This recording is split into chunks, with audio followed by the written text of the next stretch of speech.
What were they called, though, the title, the whole name? Something Silver Submarine Band? The Silver String Submarine Band, but I'm still missing a name. Yeah, I think it's the International Silver Screen. Screen or Scream Submarine. I thought it was String. Silver I think String. Silver String Submarine Band. Yeah. I don't know if it was international either. Now that doesn't sound right, though. Drove the engineers crazy. We're the flying young man and the flying trapeze. And that whole thing was done at NEW. The original. Pete Johnson was the engineer. These kids driving me crazy. All right, it is the Ron and Fez show. I got a lovely Christmas present yesterday, Fez, from your parents. It was a cookbook on how I can start and cook for you and some Fezzy snacks. Ah, very nice of them. So, yeah, it's really from the heart to the heart, Fez. Yeah, they're like, we have to do something for the Benningtons. They were so great while you had your heart attack. While you suffered. Like, I'm stupid for having a heart attack, and here comes Ronnie to save the day once again. If it wasn't for Ronnie, he'd walk out in front of a bus. He'd fall in a manhole. But then my present was more things I can do to take care of you. Yeah, exactly. I don't know if they see me as your big black maid or who I am in the family, but... The creepiest call I got was a few weeks ago where my father said, yeah, we need Ronnie's address. And I'm just like, do not send the Benningtons anything. It can only be bad. And as soon as my chick opens it up, she's dialing to send your folks something. I go, see, this is why I hate the holidays. That's not what it was for. It was actually more of a thank you than a Christmas, I think. I just thought it was more work because I went through it. And the problem is that, like, you have so many diseases that the food, what would normally work for a heart patient, doesn't work for you. And right, yeah. Your blood pressure and your sugar, and it's just you're a mess. I can't imagine you making a throw 06.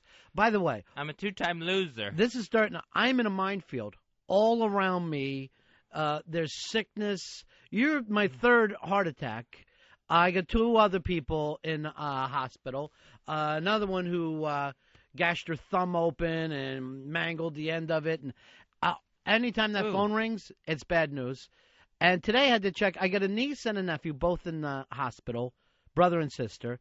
So I call my mom about it, And see, my two sisters, they stay close to my parents, physically, I mean. Right. And me and my brother, well, we went on the road. He through the military and me through my own means. So, I don't see him all that much. So my mom says, I didn't know whether to let you know. I know your business, but, you're part family and you have every right to know. Part family? Yeah. And I actually thought to myself, this would have been the type of thing to kill Fez. And I'm not even slightly offended. I'm like, yeah, I am. Kind of like an in-law, whatever. Yeah, I get the thing where don't call him with any sort of bad news. His heart can't take it. Yeah, his little heart can't take it. All right, speaking of his heart can't take it anymore, they shut Tuki's light out last night, Fezzy. And I, like an idiot, I'm like, well, I got to stay up and watch, Tuki get greased at 12:01. I'm going, am I going to miss Jack Black on Letterman? I got my little plans. Then I realized, like an idiot, they're on West Coast time, and I'm an East Coast girl. I never even thought about that. Yeah. So I'm like, 12:01, where is this? Where's the coverage? Earl, I know you were out front of your own house with a candle last night. Lit. What were you lighting on fire? Did we ever find out what they gave Tuki his last meal? I don't know why, but that's always an obsession of mine to find out what they decide to do last.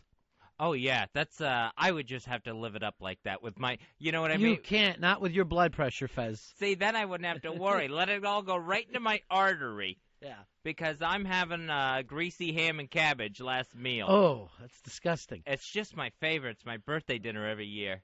I'm telling you right now, anything that I would have, I could only use it through a straw and a funnel because I would just be guzzling and snorting. Probably the only thing I would eat would be pussy. Other than that, I'm fine. Is that on the menu? I want Jack. I want an 8-ball and a hooker. That's what I'm looking for. I want something that gives me the shit something awful as soon as that needle goes in my arm. So they got a mess to clean up. Some kind of burrito, like a bean burrito? Yeah, something messy. Something that's going to make them have to really sanitize that death chamber. Tukey Williams declined a last meal. He's watching his weight. He is watching his weight. You want to fit through those pearly gates. Yeah. Either that or maybe he was worried he couldn't keep it down. Because how much can you enjoy if you know you're going to be dead in an hour and a half? Yeah, I've lost my appetite, and everyone's like, ta-da, here's your steak, taking the cover off of it. And there's always something like you're going, what about Apprentice? I know we got a Super Bowl coming up. Did the phones F up again? I see them explode and go down. Is that what happened, Earl? They're all lit, and then they're all unlit. Can you answer me, Earl? Yes. Yes, what? The phones blew out again. Yeah, I can't live that way. I can't live that way. Something has to be done. Yeah. Or Earl, you'll be having your last meal. No, I was told yesterday from D.C. that they're working on it, and it's something, and I'm quoting here, something that cannot be solved overnight. Right. I understand it can't be solved overnight, but we've been here a couple months and we've had this problem. Yeah, we've had months of overnights. Yeah. I just like to have the phone. So when people call in, they're like, oh, what these guys are talking about, I want to be part of, that doesn't turn into a negative. And even now, it's, we're slowing the show down, talking about it. They said Jesse Jackson broke the news to Tukey Williams that Arnold had declined the clemency. That's who I'd want to hear from, too, because Jesse's not the kind of guy that you would start to want to, you want to man up around Jesse. I'll put it that way. Well, Jesse started it by saying, now don't cry. Oh, but, jeez. But, so when you hear that part of the sentence, you really know where Governor Schwarzenegger went with the whole clemency deal. I was kind of surprised that Schwarzenegger didn't kind of handle this more himself, or it seemed like he kind of end-run the whole deal, Yeah, and he seemed to kind of go, he said the main reason he gave is that Tukey never apologized for the murders. Right. He never took any But responsibility. he didn't come out and say it himself. He just, released something, right? Yeah, it was a press release. See, I have a problem with that. So we didn't really get that, and it almost I found a loophole. Not, hey, I believe so much in the death penalty and the law of the land that this is why Tukey is being executed. But because he won't apologize. Right, that's the reason he gave. He goes, there can't be any redemption without admission, or whatever he said. Now, if I'm the next guy on the death row, I'm sorry. Let Governor Schwarzenegger know I'm sorry. Oh, yeah, everyone's got to learn. Scott Peterson, yeah, I killed Lacey and baby Connor. So please, clemency.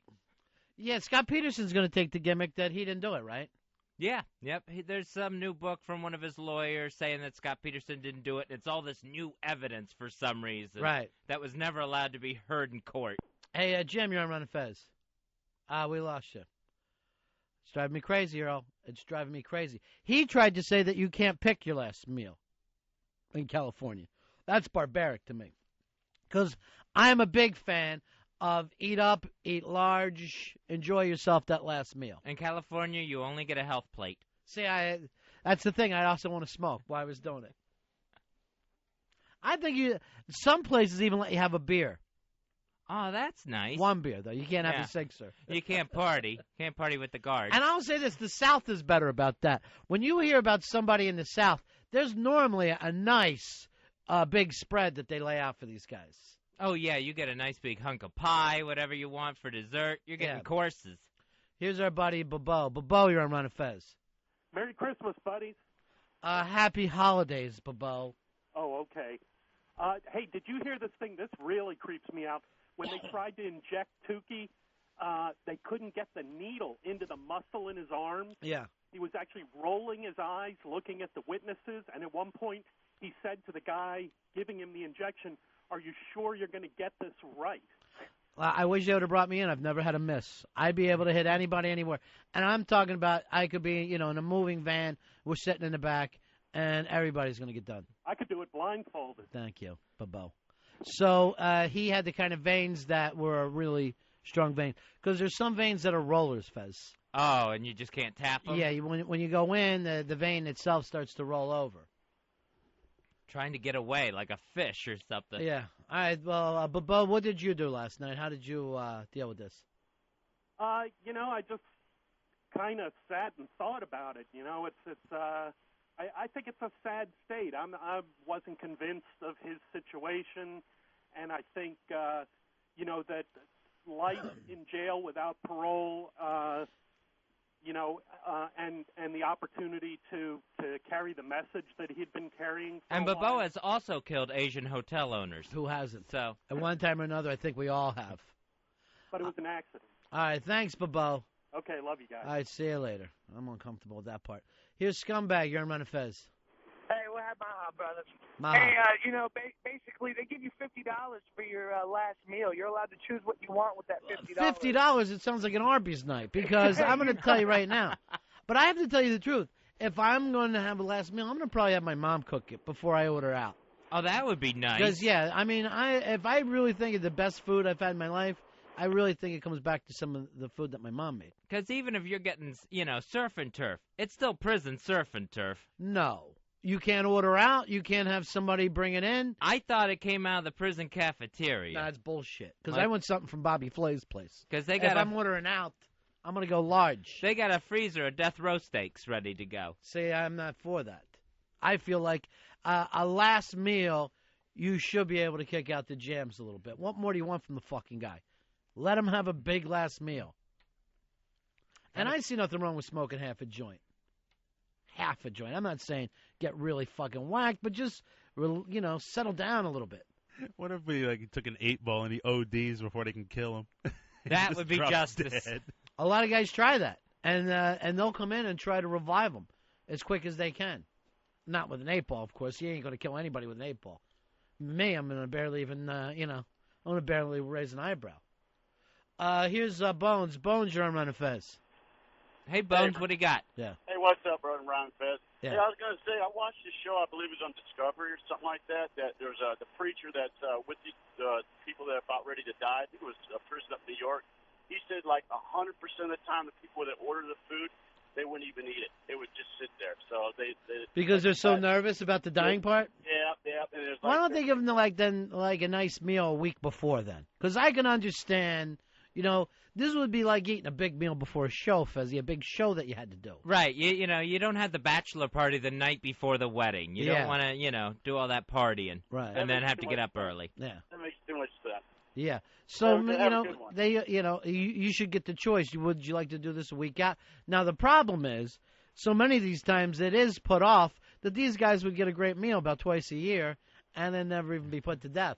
If I was on death row and it's like they're telling me 12:01 tonight, I would be such a clock watcher that whole day before. And just, is it 9 o'clock already? I can't believe this. I'd be taking a nap. Where is the day going? Hey, Alabama Trucker. Hi, Ron. Hi, Fez. How are you, Alabama Trucker? What's up, buddy? Fucking great. Hey, Tukey Williams. Yeah. One less nigger I got to deal with. Thank you very much for calling. Here is... Why was he dealing with truckers?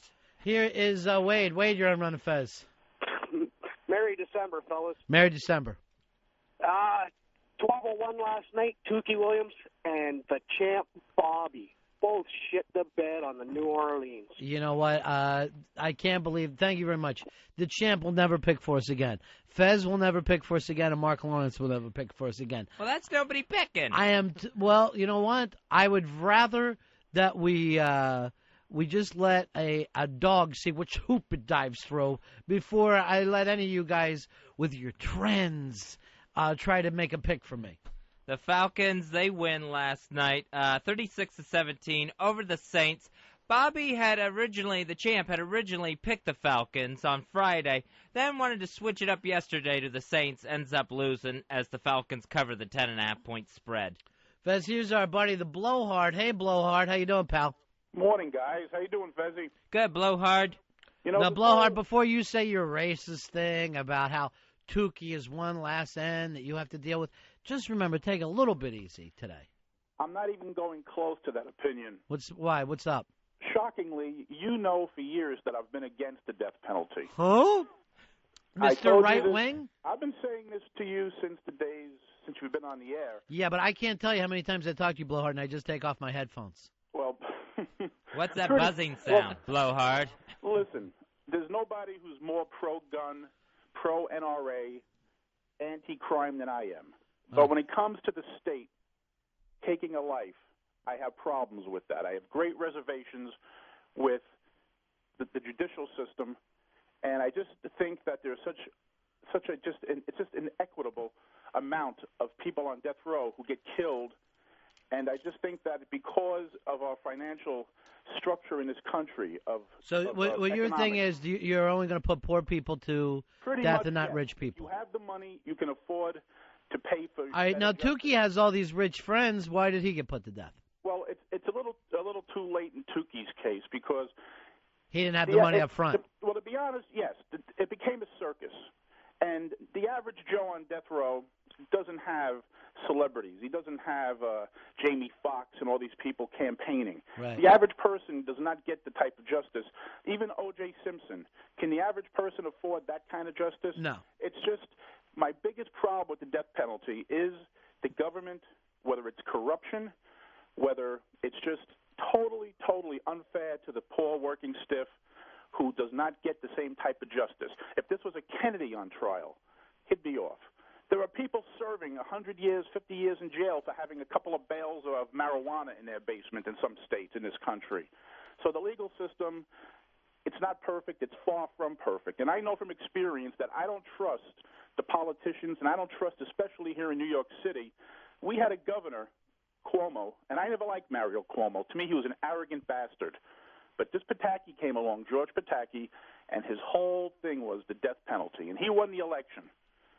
They're not going to kill anybody in this state. Why not? It's just a thing that politicians use to get the people riled up. It's just a matter of our state in particular is very liberal. Our state Supreme Court is very liberal. The Assembly is controlled by liberal Democrats. It's not going to happen in New York. Earl mentioned it yesterday, that since Pataki's been in, they haven't killed a person. It's just something politicians use to rile up the people. All right, hold on. Here's Anthony. He says his cousin has got the death penalty. How you doing, Anthony? Hey, how you doing? Hey, buddy, you're on the air. You cut that blowhard off. Who wants to listen to him anyhow? All right. Yeah, my cousin Carmine in Chicago. Uh-huh. He got the death penalty. I guess it was like 15 years ago, something like that. Right. And his mother got to cook his meal for him. What'd she make him? They a lot. What else? Lasagna, you know. Right. The whole 9 yards. Yeah. You know, I mean, some states are different than others. Down south, you can have your mother cook for you. You can do whatever you want down Right. there. They don't care. I would definitely want my mom to cook for me before I want to order out. And I don't want any $50 meal. And I definitely don't want anything from the prison kitchen. That grosses me out. That's awful. Just instant potatoes or something. I'm going out with Mama's steak pizzaiolo. I'm Right. telling you. All right, so Blowhard would have saved your cousin, Anthony. Blowhard's an asshole. All right, Thank Blowhard. you. My cousin was a bad son of a bitch. Let me tell you something. He blew a guy and his wife. Ew. You know, blew him away in the. Oh, away. Okay, I didn't know. You're a real tough Yeah, guy. he's a whack Don't job. choke on a sausage. Believe me, society's better off without him. Yeah. All right, thank you very much. You know, I was just making reference to New York. I wasn't talking about states. Yeah. Anthony spoke on behalf of his cousin at the hearing. But really, This piece of shit. I get him again. I want to give him a little man of cards. Look up. You're really, you know, this guy thinks he's coming from The Sopranos. Listen, it comes down to this. Do you really trust the people in your local town, in your state? Do you trust certain I don't even trust Fez. legislators? What? Exactly. We have a government that basically is trying to curtail free speech. We have a government that harasses people with the IRS. What are you saying, revolution? No, but I just don't think that the government should have the right to take a life. Should we storm the prisons? What? And No, free them. I'm Should we not free saying all the prison- prisoners? I don't think the prison should be the Holiday Inn with the vibrating bed and the free porno movies. I think you do time. Free you do porno? hard time. What Holiday Inn are you at? But the point I'm making You got to pay like $12.95 for that porno. that if you trust this government with your life, you're in trouble. And that's the problem I have with the Tukey Wilson thing. Not Wilson. Who's Tukey Wilson? You're thinking of Mookie. Hey, come on. I'm on my third cup of coffee. Mookie Wilson was put to death last night at 12:35 Pacific time. That's what killed me. Why don't they kill the Yankees? Why are they always killing the old Mets? It just seems to me that, you know something? I slept a little late today. That's okay. All right, hold on. Joe wants to add something. Oh, here to we this. go. Hey, Joe, you're on Ron and Fez. How are you, sir? Yeah, I'm fine. How are you? Yeah. Listen, I don't think they should have pardoned Mookie, but I'm against the death penalty. And the thing that get me about him going after pardoning Mookie is that he's no different than anybody else who's been given the death penalty. And I think it would have been unfair to let him off just because he wrote a couple books or something like that. Right. But the death penalty does nothing but prolong sentencing and taking care of people who commit the death penalty. My son was murdered because it was a capital crime. They bring in people who defend capital crimes. It costs more money we're spending more money on defending the guy. I would rather just concentrate on life without parole and put these guys away. Yeah, it is an odd thing that you get into this, and there's some people that just dedicate themselves that no matter who the criminal is. And then, we have people like Charlie Manson who have been there for a long time, and no one ever is, furious about that. We understand he's being punished. It doesn't feel like he's got a great life or whatever. Well, is society better off with Tukey dead? Well, it just doesn't matter either way. Let's face it, to your own life, it's not going to change your life whether you're for it or against it today, right? Well, but the point is that this government, like I said, your local government, if they don't like you, even politically, we can set people up. If you're poor, look what Bill Clinton did. Before he was president, Bill Clinton executed a retarded man because he wanted to do his little political maneuver to the right of center, so to prove that he's for the death. See, I don't have any problem with putting retarded people to death because I can't imagine living that way. I wouldn't mind it. I could finally stretch my legs out at Roosevelt Island. Yeah, the smell of urine alone. It's like the abortion issue, the death penalty issue gets people emotional. It gets people riled up. But if you trust the state, you've got problems. All right, here's Mark wants to help you. Mark, you're on Ron and Fez. Yeah, how you guys doing this morning? Good, buddy. Why do you let Blowhard on the radio? I have to turn it off every time he comes on. He flip-flops on every single issue. Flip-flop, flip-flop, flip-flop. You ask him in 3 days about the same issue, he'll be on the other side. He must be a John Kerry supporter. I'm out. Well, no, hold on, Mark. I don't. I flip-flop on the death thing. Out of everything out there, black and white issue. It's the one that I kind of struggle. I never really could come up with exactly how I feel about it. It's a very difficult issue to answer, and especially when you're dealing with somebody. If it affects you personally, let's face it. If somebody killed one of my family members or friends, I'd want a piece of that guy. Let me tell you something. If somebody kicked dirt on my boots, I'd want to fucking kill him. But that's me. All right? I'll fucking throw down. I'll yell, fill your hand, motherfucker. Fill your hand. It's Dodge City. I've seen corruption in this city, and I just don't trust the people who run the system. I just don't trust them. And if you have money... Yeah, I know. You made your point. Yeah, rich people do not go on death row. It's true. I mean, look at this. We have Ted Kennedy, the swimmer. He's a senator, for God's sakes. He killed that poor girl, Mary Jo Kopechne, up at Chappaquiddick. Nobody ever talks about that. Well, no one ever said he murdered her. It could have been, everyone thought it was an accident that he got away with. Very suspicious. But the point is that... All right, hold on. Here's, Anthony has called back because you were making fun of him. So I'm going to put him back on. Anthony. Yeah. Yeah. Put that fat piece of shit. Who the frig does he think he's telling me? Who do you think you are calling me out? Who are you? Let me tell you something, you fat bastard. I'll come over there and slap you so many fucking times. times. Oh, yeah, you're fucking tough. Who the fuck do you think you're talking to? All right, Go back, you fat fuck. Now, you shut up now, right? Yeah, shut the fuck up, you asshole. Yeah. Where are you, Chicago? Someday I'll find you, you prick. Oh, yeah, make threats on the radio. Tough guy. You fat fuck, you're a fucking pussy. Yeah, shut the fuck up. Yeah. All right. Yeah. Tukey didn't want it this way. Friend, I'm gonna find you, you prick. Yeah, fuck you. Wow. You're making friends, Blowhard. I got my friend Smith & Wesson. I just want to say much love to Anthony, and sorry to hear about your loss. And the funny thing is, he lost somebody on death row, and I'm saying that they shouldn't kill people. He said his cousin should have died. Well, then he got some gabagoos and blah, blah, blah. He got some Monica.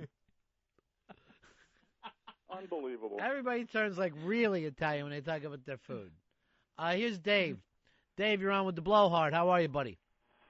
Hey, how you doing? Yeah. You know, the problem is this guy's talking like everybody knows there's favoritism in politics. Everybody knows that.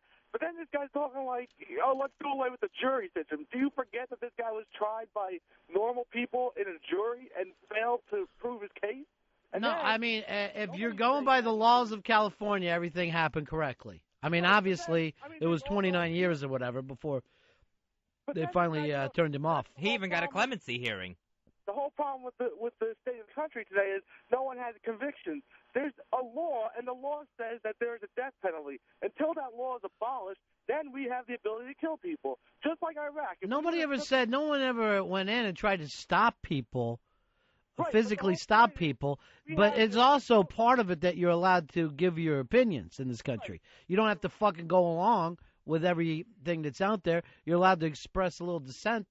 But the original case was decided against him. All the appeals were decided against him. It's like, you know what? This guy's fucking guilty. Give it up already. And even if he isn't guilty, how many people have said he is? And that's the whole point. Well, that doesn't make sense. You're not right. Well, even if he ain't guilty, look, people accused him.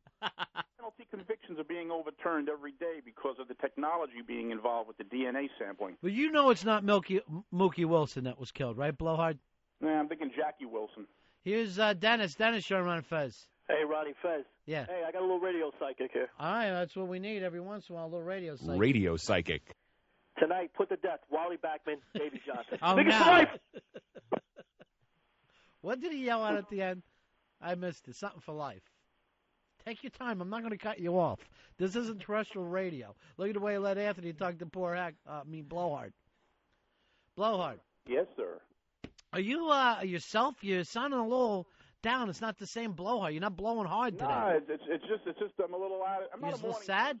Yeah. And the sinuses are getting to me here. It's a little cold day here in New York. You're sad for Tukey, and it's okay. No, I'm not sad for Tukey. Justice was served, and if the guy is doing good, if he's helping others in jail, why not take that into consideration? I think it was taken into consideration. Right, but the loophole, like you mentioned, Schwarzenegger and his loophole. Yeah. This whole thing about he didn't admit it, he didn't confess, he didn't show any emotion, he didn't.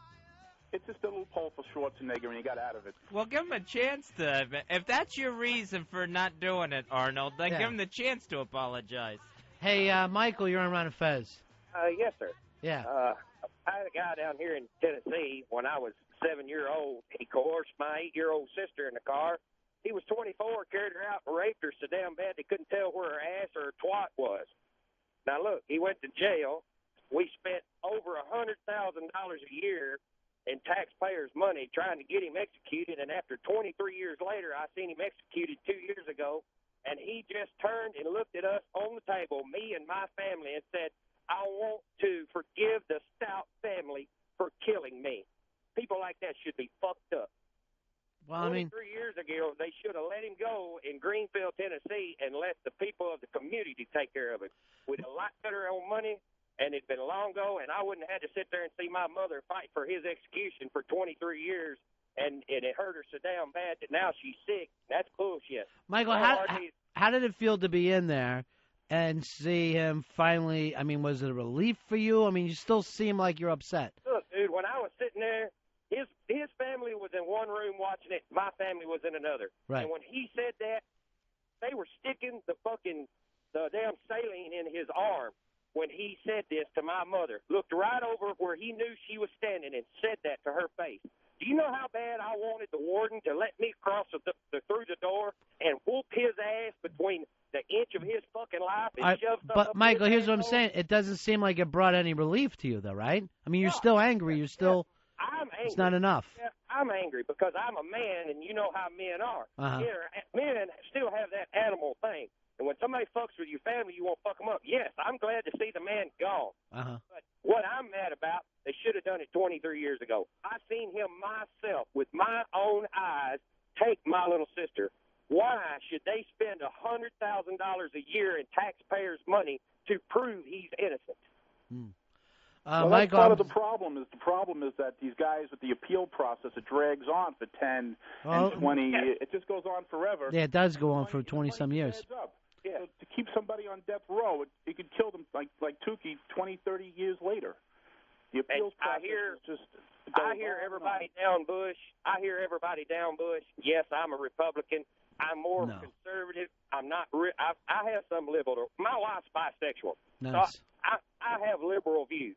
Yeah. Okay, no problem with that. The deal is, you cannot have these judges making laws. You can't do it. We had Judge Nixon up here in Tennessee. He tried his best to get Coe off. And the people in the state come out with a petition. They gave money to try to get this man impeached. And you can't get them impeached. Once you put them in power, they're there. Well, Michael, let me just say, I'm just sorry. I mean, you saw this whole thing happen, and obviously your whole life has been tainted by this. Your mother's life, it is a terrible, terrible story, and I don't want to in any way not like recognize that. And today, I would just want everybody to think. You think about your daughter. What if your daughter was laying there in a field and somebody had? I'd be a fucking madman. I'm not going to lie to you. I would be a madman. If there was 20 big sumbitches standing between him and the guy that done it, he would do everything possible to get to that man to get his hands wrapped around his throat. We all understand that, Michael. Everybody understands that, and I'm sorry for everything you've been through. It's just it's a terrible story. Yeah. All right, talk to you later, buddy. Take care. That's part of the problem. Just that this government just is irresponsible, and justice is never served in a timely manner, especially when it comes to the death penalty, which is why I just don't trust anybody in my city, anyway, in my state, to make sure that justice is served. That's for anything? Pretty much. I just have a very sort of libertarian view that the government, less is better. Right. And that's the way I feel about it. But, I mean, no matter what, I mean, if you have even the slightest amount of government, you believe in judges and juries, right? Oh, there's no doubt about it. Yeah. So, I mean, but at the same time, people could be sent away to prison forever, and that's, that's going to be, it's a flawed thing no matter it's flawed. how you're going to do it. It's humans. It's not perfect. Until we get robots actually judging and on the jury, Fez, we're in trouble. That's what we need. Yeah. Some androids but they'll never of be your any peers. Equity because, like I said, there's such a big disparaging. Yeah, that I agree with. Disparity, not disparaging. Yeah, I'm sorry. I mean, if your point is rich people don't get put to death, it is true. But rich people get away with everything in this country. Oh, exactly. It's a different. It's just a different world for the people who work for a living or the poor. Right. And the wealthy can go out and like the OJ. Who could afford that? Yeah. You can buy your way out of anything if you have the money. Wow. And that's my problem with it. I mean, not even talking about the religious implications of it. Well, you have religious problems with it too? Oh, definitely. Morally, sure. Yeah. The whole what would Jesus do? Makes you kind of wonder, doesn't it? Hold on. Anthony wants to talk to you again from Chicago. No, I'm only kidding you. All right, buddy. Feel better. You don't sound. Yeah, I'm doing all You don't right. sound like yourself. The NyQuil here. I'm doing all right, guys. But anyway, keep on the good work. I'm all right, enjoying the show, and you guys have a great day. And Fez, take care, buddy. All right. Happy holidays. Merry Christmas. Oh, my God. Blow hard. Oh, my God. Blow hard. Oh, my God. For the season. Oh, my God. All right. Talk to you later, See Blow you, hard. boys. I know he sounds like a little sick when him and Anthony didn't really. He let Anthony just scream at him. Whatever. Go ahead. I'm still cracking up. He said Mookie. Yeah, I know. That's the best. That's the best. Well, here's my whole thing on it. We got some hate mail yesterday. And I said a million times, I go back and forth on this issue. Earl said, well, no, I'm against the death penalty unless you kill a kid or a cop. Or, you know what I mean? It's a very tough fucking thing for thinking people to do. There's no, clear-cut answer. Yeah. I mean, it's just, I waffle on it. At one point, I was just like, let them fry. Right. Here's where my problem comes in, and this will also cloud me. The fucking morons out there who, like it's the Old West, they take some kind of excitement factor, and you get the idiots who say stuff like, this ought to be on TV, and, who's next, and all that fucking stupid mob rule stuff. I'll buckle up when Bundy does. Yeah, well, geez, you are old. So you just really find yourself pulling back away from that mob mentality. Now, Michael, the guy who called in here, he's ferociously emotional about it, but he's tied in. He lost his sister. I can understand that immediately. But just some guy who's watching TV and is getting that fired up over it, I have a feeling that, they definitely would have been one of the guys in the Old West just enjoying any hanging, no matter what was happening. They would storm the jail and not wait for the justice of the peace to ride into town for the trial. Right. They just have the noose ready. Yeah. And pulling the bars out with the horses. He also brought up President Bush, who I guess has a bounce, Fezzy. Things are going well for the president right now. He's up to almost 40% or 40% in one of the polls, right? Yeah, he's hitting 40% in a couple of polls, actually going up 5 points from his all-time low. Yeah. So, yeah, he's getting his bounce in a lot in his approval rating. Now, normally you would say 40%, this is horrible, but when comparing it with 35, it's a way up. What has he been doing well lately? I think it's a couple of things. I think it's just one thing is attitude, where it's the holidays, right, and people are a little nicer, and so they're out Christmas shopping and everything, and I think that gets him a little bit of an approval rating just because it's nice. People are nicer. I think this works for him, Fez. This picture on Newsweek where he's inside of a bubble, and he's just bouncing around, and he looks adorable, and it just says Bush's World. And I don't know, he just looks cute. Looks like you could hang him on the Christmas tree. So he had to come out the other day and say, I am not in a bubble. That is just insane for someone to have to, because they said you don't watch the news. How did he find out about the bubble boy thing? Well, this was Brian Williams, the NBC News anchor, got an exclusive interview with Bush in the Oval Office, took the magazine into the Oval Office with them. And he goes, do you read the magazines? And he basically said no. Right. He goes, no, I don't read these. He goes, well, here's the latest cover of Newsweek. Look what they did to you.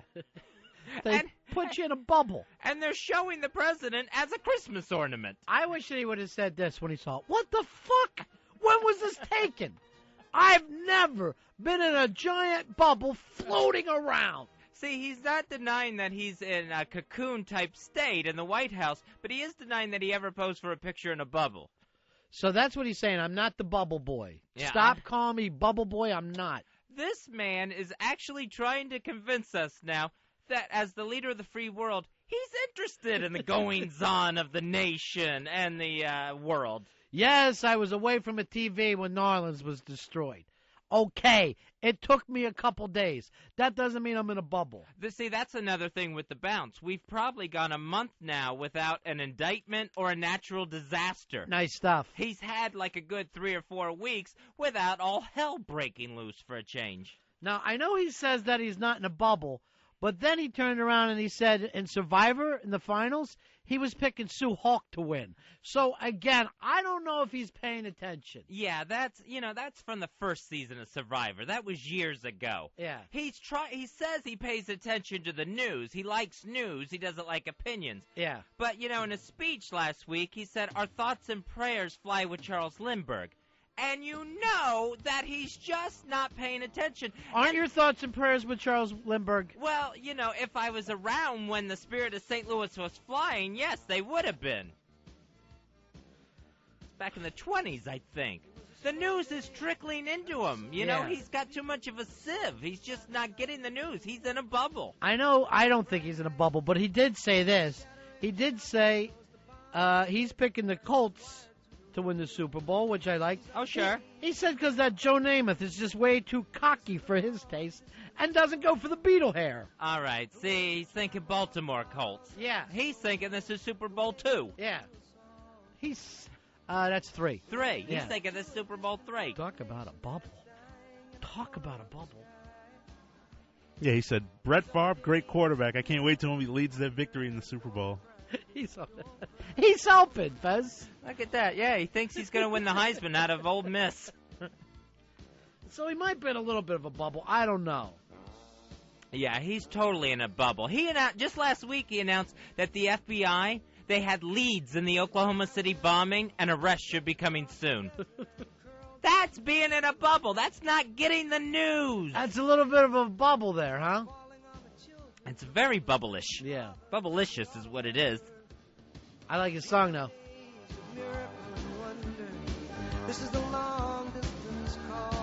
I mean, for the man to say, I'm going to look into China and invite President Nixon to the White House to discuss this, that's being in a bubble. Nixon died years ago, Ronnie! I know he did, Fez. I'm not in a bubble. I'm here on the planet Earth. Just insane. Hi, you're on the Ron and Fez show. Hey, what's going on? Yeah. I just heard that Bush said he hoped someday little Jessica will finally get out of the well. See, the last thing he heard is that she dropped her ass down that well. He didn't know she got out. Yeah, she's 19 now. She would have grown out of the well by the time he heard about it. See, that's sad when you hear some of that stuff. Hey, Rocky, you're on Ron and Fez. How you doing, buddy? 139, buddy. Oh, way to go old school. Hoo-ah! Hey, I heard George Bush is really pulling for Secretariat to win that third leg of the Triple Crown. See, that's the thing. Secretariat, it's a long time ago, Fez. Too long. He's in a bubble. Yeah, he's just not getting his news. He gets to hear what his staff wants him to. And it's taken too long for him to find out what's going on in the world. It's insane. Yeah, he's in a bubble a little bit. He said, you know how he said he's a uniter, not a divider? Yeah. He said he's looking forward to working with a bipartisan Congress and Speaker Tip O'Neill. See, that's a while. That's a bubble. That's a bubble, boy. That's being in a bubble. Hi, you're on the Ron and Fez show. Hey, how you doing, guys? Good. I think that Bush, I think he's living in Earth 2. That's where he is right now. Thank you. Nice fucking comment. Hey, Ryan, you're on Ron and Fez. Hey, what's up, buddy? Yeah. He's going to get us out of this depression we're in with something he calls the New Deal. See, that's where he's making a mistake. Yeah, it's not new. That was FDR. Why don't he just say he's using the old deal? Here's Jerry. Jerry, you're on Ron and Fez. Hey, boys, how you doing? Yeah, is the president in a bubble? The president's in a bubble. He just heard that a couple of days ago John Lennon got shot on the street in New York. See, that's 25 years late. That's a bubble. He got a nice bump in the polls because of the fall of communism. He was really responsible for that. Now that Russia's falling. He just shouted Gorbachev, tear down this wall. Still. Again. And keep it down. And keep it down. He is in a bubble. I've never seen a more classic case of bubbleism. Here's Mark. Mark, you're on Ron and Fez. Hey, this just in. Yeah. President Bush supports Jackie Robinson breaking the color barrier. You know what? It's an exciting time for the president right now. And that shocks me. Yeah. Being a baseball owner, which he thinks he still is.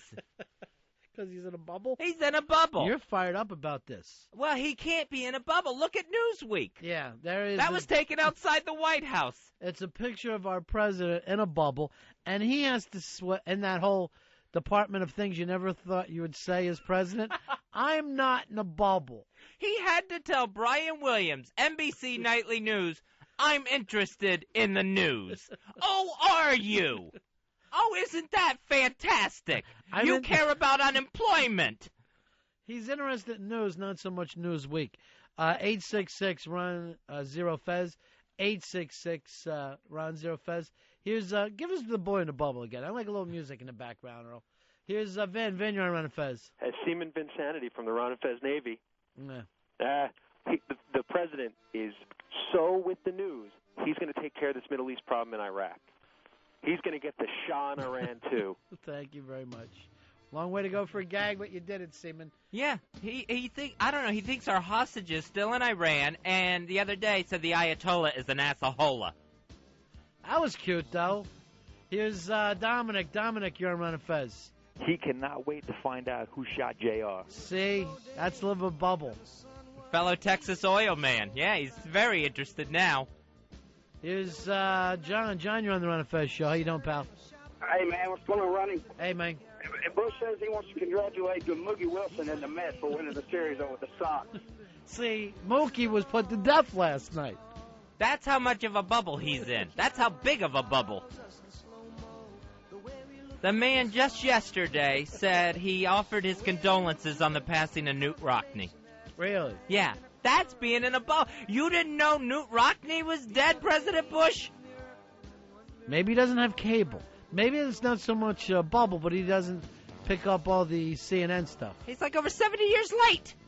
He said as a big sports fan, he's really glad that the AFL and the NFL are finally merged. It is nice, isn't it, though? That works out for everybody. Hey, Paulie has one. He's running in. Come on in, Paulie. How do you know that the president's in a bubble? Paulie, the intern, Fezzi, who may be moving up to champ. Let's face it, after some of this bets are going on. He's owed the belt. I know that today. Yeah. What do you got for us, big man? How do you know President Bush is in a bubble? Because you just heard Kurt Cobain was shot, and Good stuff, Paulie. Good stuff. Sure. No, I love grunge. No, wait. I'm the one who says things. Here's Chris. Chris, you're on Ron and Fez. Hey, boys, I don't want to say the president's in a bubble, but I hear he's up to Boston to go to the Menino funeral. See, that's...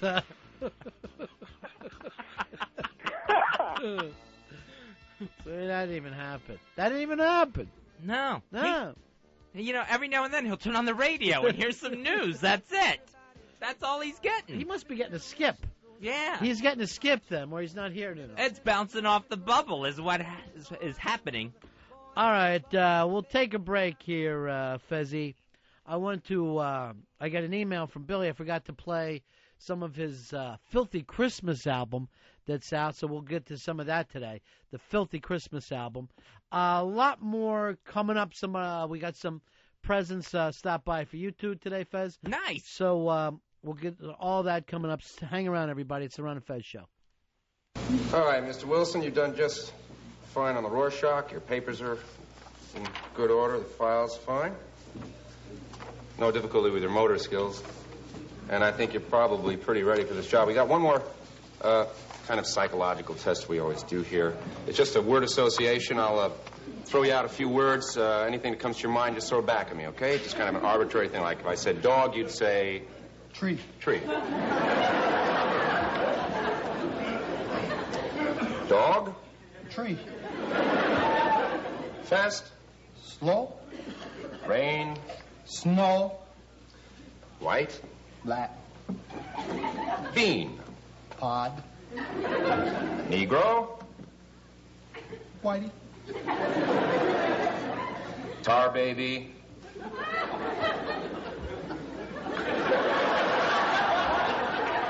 What'd you say? Tar baby? Old Faye. Colored? Redneck. Jungle bunny? Peckerwood. Birdhead? Cracker. Spear chucker? White trash. Jungle bunny? Hunky. Spade? Hunky. Nigger? Dead hunky.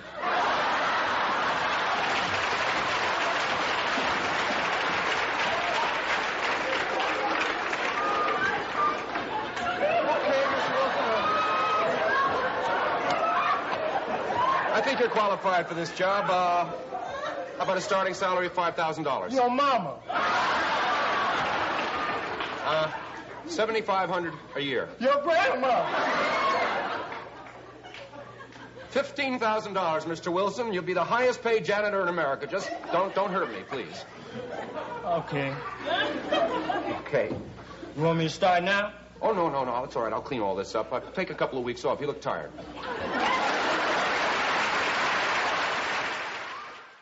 Ron and Fez, XM 202.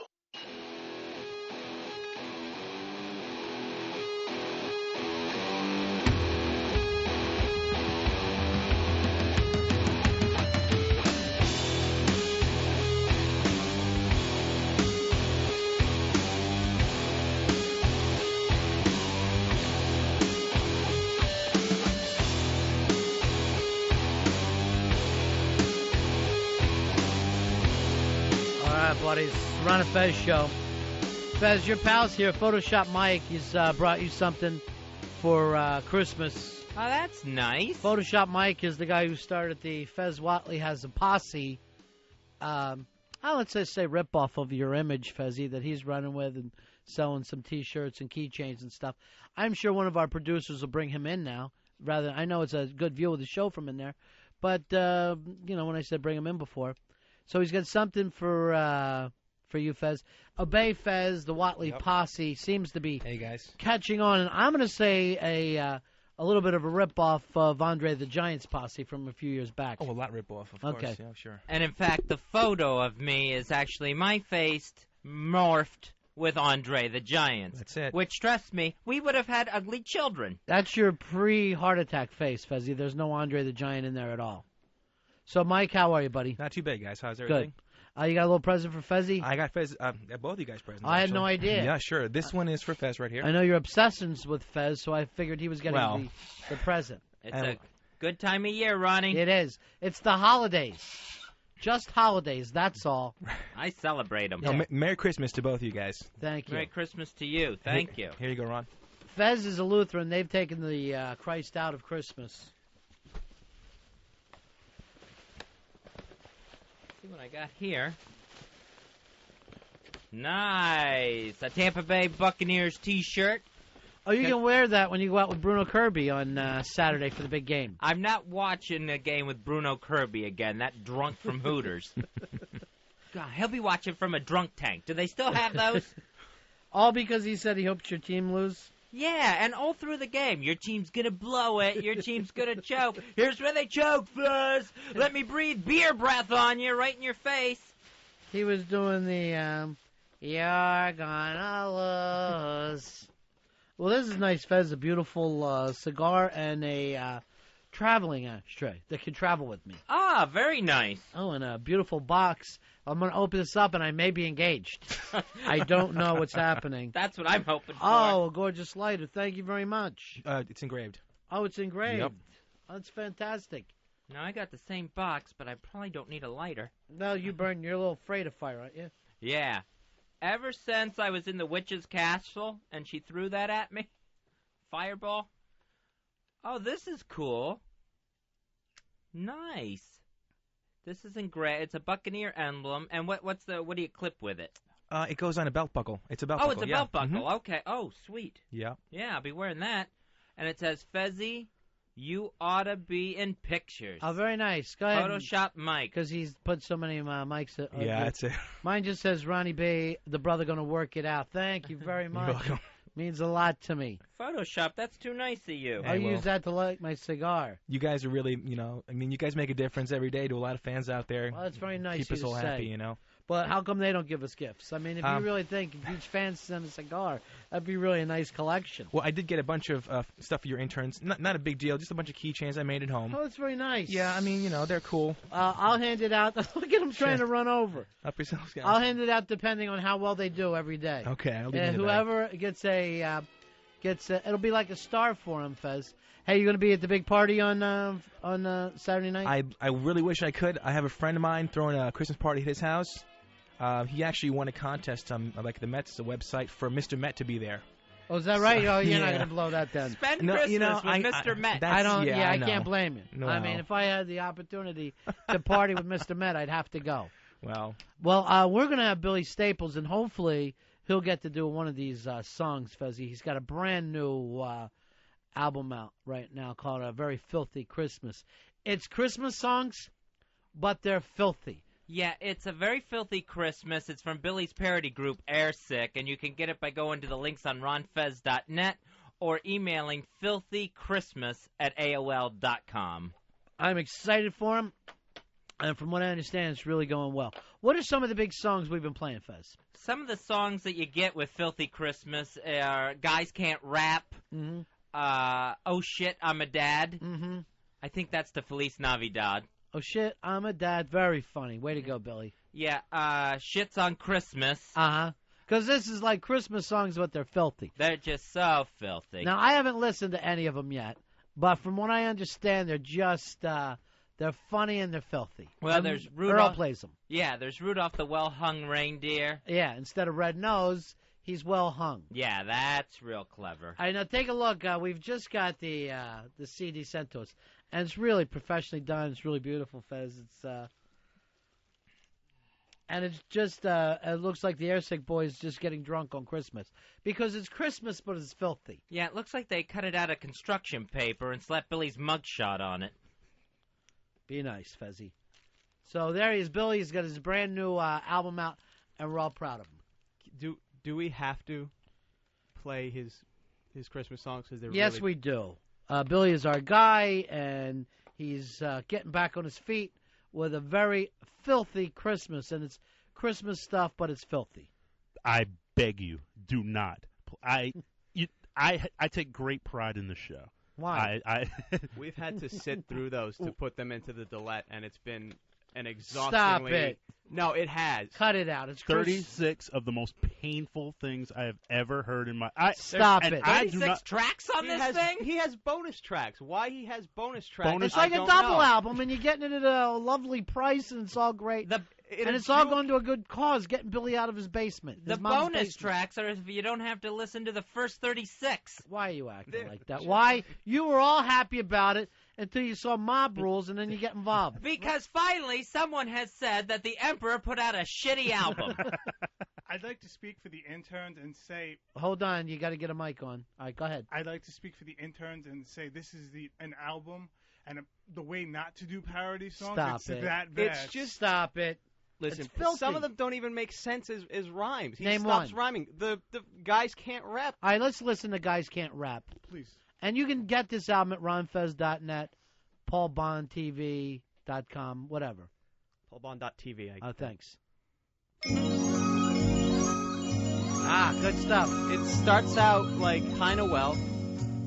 Oh, the women rap so delightful, but the guys' presents are awful.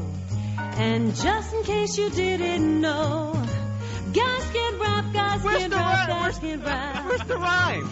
The paper It's Guys Can't Rap. But it doesn't rhyme with Listen, give it a little time. Enjoy the humor. all day long.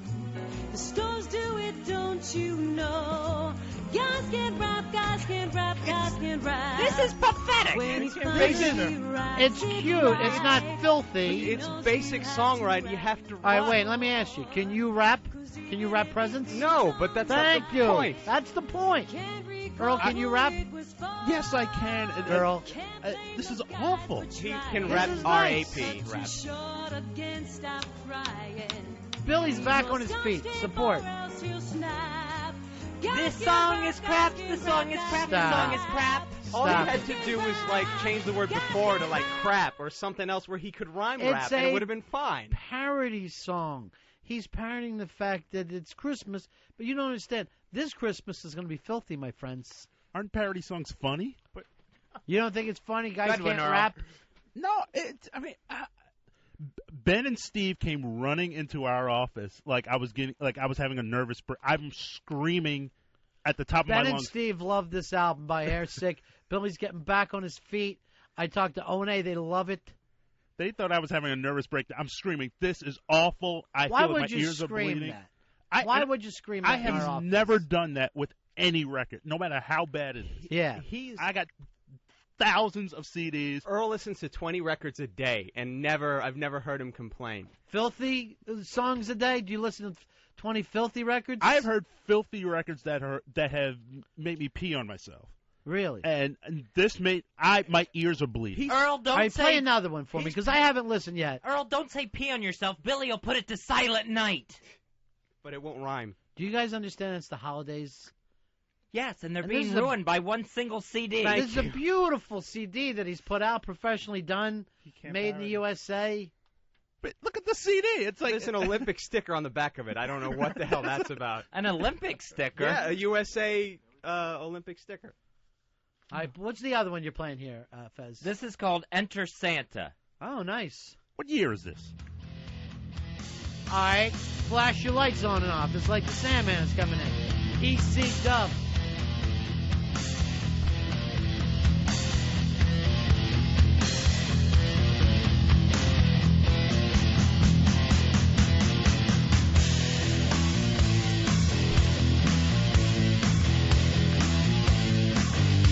Today, Staples.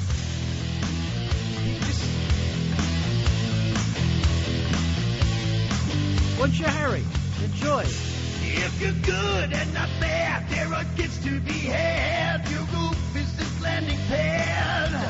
Stop it. When you say, come our way, put cookies on the tray for Santa when he comes. Make it stop. One thing that we are hoping, our chimney's not too tight. He's not light. What? Tears in flight. Tears in flight. Hear him land. Mr. Santa, you big fat man. Can't even And make there's it Santa, work. you big fat man. What doesn't work about that? If this was 1993, awesome. He's got to parody something. Tracy Lords. He talks about Tracy Lords Not in this. the one, in another one. I don't know what you're talking about. What's your other problem? Which one are you complaining about now? By the way, this It's a Filthy Christmas. Our friend Billy Staples got a beautiful album out that's doing, from what I understand, very well. Not as good as Regis's, but it's doing very well. If you want to ruin someone's Christmas, just email filthychristmas@AOL.com. And the longer they go, the more personal they get about Billy's life. But oh shit, I'm a dad. It's just, it's entirely, it's a cry for help. I didn't hear, oh shit, I'm a dad. But, Ron, yeah. It takes 8 years to get to the hook, and then when the hook finally comes, you want the hook to go away really, really fast. Now, I have never heard you attack anybody, Paulie. I always apologize, but I can't apologize. Here's what you got to for understand. shit. Billy is my guy. I'm in for a penny. I'm in for a pound with him. Wiki could have brought him back with us. There's something happened between the two of them that didn't go over. They heard a CD. Yeah. Here's Oh Shit, I'm a Dad. Oh shit, I'm a dad. This should be fun. What do you mean the results came back? Oh, Maria. Oh, that's clever. This ain't what I expected. Oh shit, I'm a dad. That's funny. Oh shit, I'm a dad. But it's about him. It's funny, oh, though. Shit, I'm a This dad. sucks in 2 languages. Blue, and that is bad. Oh shit, I'm a dad. Jose Feliciano heard this, and he's going to gouge his shit, ears I'm out, a so he could dad. be deaf and blind. Oh shit, I'm a dad. I didn't use a rubber, and that is bad. I want to. I kind of wish that you would have blew me. I mean, my God, you hardly knew me. And now I bet you're gonna sue me and get me for child support. Now he's not even going with the theme of the Oh song. shit, I'm a dad. It's all about him. There's a lyric about shit, his. I'm a Come dad. on, hold on. That's fucking funny. Shit, oh shit, I'm a dad. But what does that do with I'm Christmas? Gonna grab Feliz a cab. Navidad. It's not That's dad. stretching it. And then That was very cute and amusing. And Brutal. We'll be singing later. Oh shit, I'm a There's- dad. Oh, it was lamer than Mike Utley. it's all about him. There's lyrics in there about his mom selling hot dogs at Nassau Coliseum. Let me hear this one. What song are you talking about? I would say all right, this one is I think about his mom. Santa Claus coming where on is my it at? number 20. Number 20. Don't give away the joke. Okay. And don't talk over his music. You're screaming. I can't. Harry, take it I'm down a trying notch. to, Take but- it down a notch. The only time over the years that Harry's ever felt good about himself is when he's putting the boots to Billy. Billy's got a beautiful album out that's doing well. A very filthy Christmas. And Fezzy, here's what you don't understand. All right, it's Christmas songs, Right? but they're filthy. They're filthy and retarded. And awful. Where are you coming from, Paulie? Thank you, Paulie. It's Flabby Road. It's awful. Talk about awful. That Oh. fucking joke, you hack. I swear to God, I can feel my blood pressure rising. I'm No, burning wait a minute. up. I'm going to look at everybody here. No one thinks it's the song "Oh Shit, I'm a Dad" is funny. That was No! funny. I thought it was Thank you, kinda funny. Photoshop, Mike. Thank you. It wasn't too bad. Yeah, Bobby the Champ. The champ is walking off the show. The champ cannot endorse something like this. All right, bye. I can't be part of it. Bye. That hurt a lot of feelings. Does Billy sing any of these songs at all? No, he's more the Bernie Taupin of the group. All right. He is the lyric writer. Airsick is the group. He's got his mud print all over it. God, the cruelty of you people. All right, what are we listening to now, Fez? This is Santa Claus coming on my mom. Santa Claus coming on Is my coming mom. on my mom. My Yeah. mom's. I don't want to give away the lyric. All right. I want you to be presented right. Good so far. I hope it comes out, 'cause Dad will just die. Better get shot, I'm telling you why. Santa Claus came on Mom's nightgown. Santa Claus came on Mom's nightgown. Santa Claus came on Mom's nightgown. Dad's gonna be pissed, he'll really be peeved. Mama does this every Christmas Eve. Santa Claus came on Mom's nightgown. Santa Claus came on Mom's nightgown. Santa Claus came on Mom's nightgown. They do it when we're sleeping, when Santa parks his sleigh. But what the hell, we get great gifts, 'cause our mom is a real good lay. 'Cause our mom is a real good lay. Oh, we better shut up, we better not say our mom's a slut, we love Christmas Day. Santa Claus came on Mom's nightgown. Santa Claus came on Mom's nightgown. Santa Claus came on Mom's nightgown. Hey! Santa Claus came on Mom's nightgown.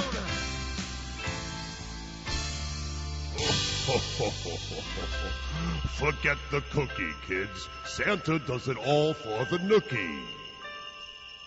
What, Earl? You're not even enjoying this. Again, the nookie. What year is this again? What year is You it? know when you parody, he's parodying, it's popular culture from 0 to 2005. Everything is open. Nightgown. Who's his mom? Faye Ray? He's just cramming in words Yeah. there that don't fit. You guys, I just feel like, and even though I have my headphones off, I'm not listening all the way through, I just feel like, and I didn't hear anything about hot dogs and his mom. That was a joke that bombed. See? I thought that was But really I going to be a didn't song. Yeah, that's why we fucking I was listened looking to forward it. to the hot dog Yeah, song. that's why we listened to it. All right.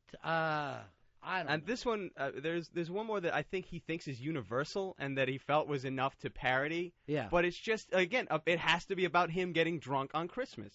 All right. Which Track one is it? Track 13.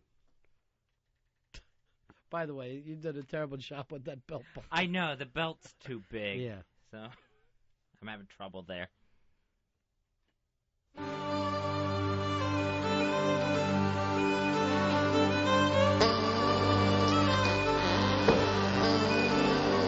I got the shits, can't hold it in on Christmas Day, on Christmas Day. My ass explodes without warning on Christmas Day in the morning.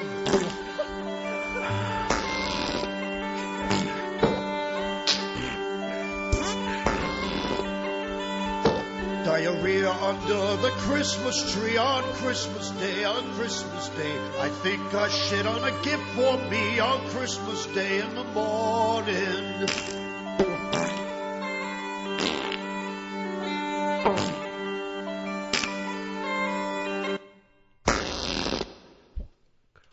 I heard everybody laughing at that one. What does that have to do with Christmas? It's filthy. That's what you guys aren't getting. He thinks it's a filthy Christmas. Just because Billy's life is miserable doesn't mean we have to live it. Just because he had the beer shits on Christmas Day doesn't mean that's universal enough for us to get Why it. was everybody laughing? It's awful. Wait, let me check with Photoshop. That is the funniest thing I've ever heard. Thank you very much. Now, if you have your friends over at Christmas, right, and you're like, hey, I'm going to put on a Christmas album. But wait, it's a filthy Christmas album.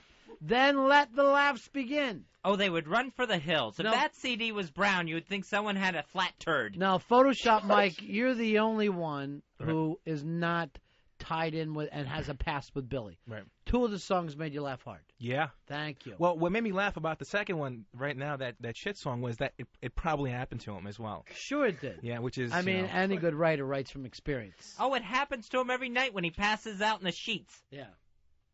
They just keep getting bizarre and more bizarre. Here is Jay. Jay, you're on Ron and Fez. Hey, boys. It Yeah. is a sad, sad day for XM202. I'm switching to the fish. There he goes. All right. Here's Pete. Pete, you're on Ron and Fez. This shit sucks. Can we bring back Tukey and execute Billy Staples? Here's If only we could. John, John, you're on Ron and Fez. That was terrible. The only thing funny is the bit that's going on in the studio. That album's horrible, and that's why Jim Brewer got rid of Paul Bond. I don't think he ever did. Did he, Earl?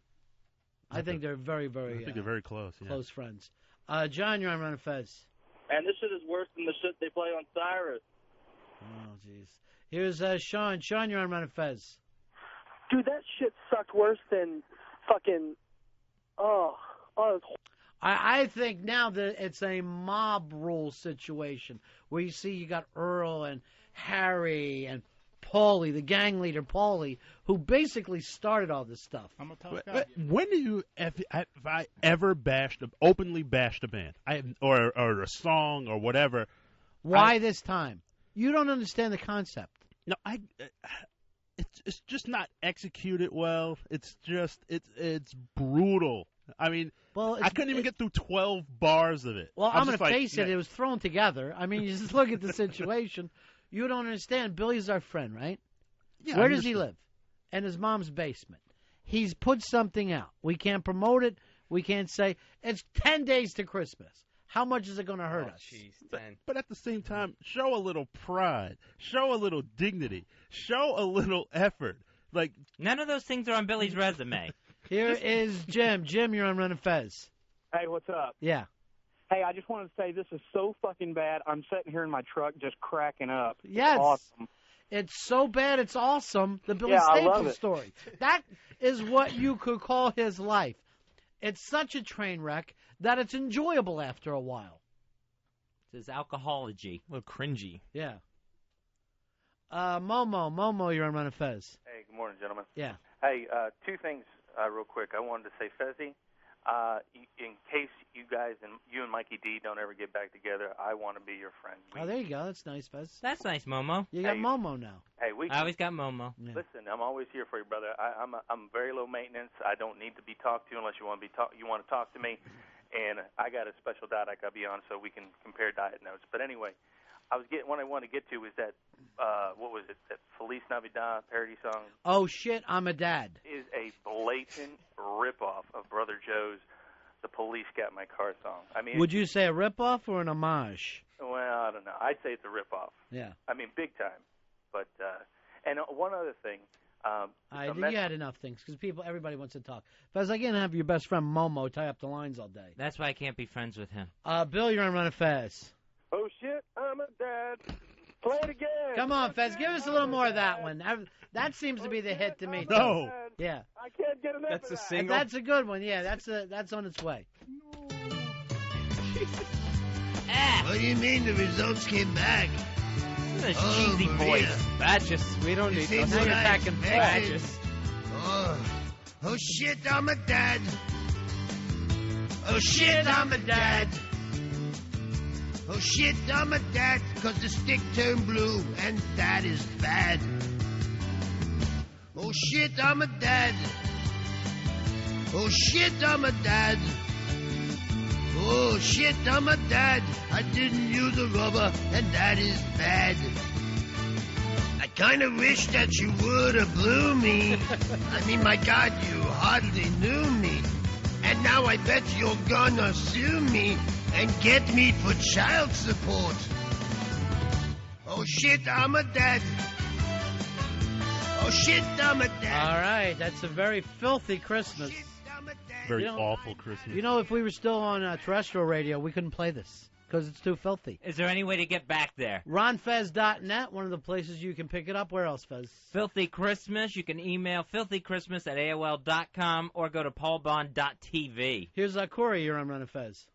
Yeah, I gotta say, I like it. I like it too. It's great, man. Me being a songwriter, I'm saying he's got some good talent there. Thank you very much. See, there's it's a controversial album, and it seems like it's 50-50. Tony, you're on Ron and Fez. This album is beautiful. Keep it dirty. Keep it dirty. Thank you very much, Tony. I don't want to keep it dirty this year for the holidays. Why? See, that's your problem. This is a concept album, Fez, and the concept is you take Christmas, which people think of as spiritual, but you make it filthy.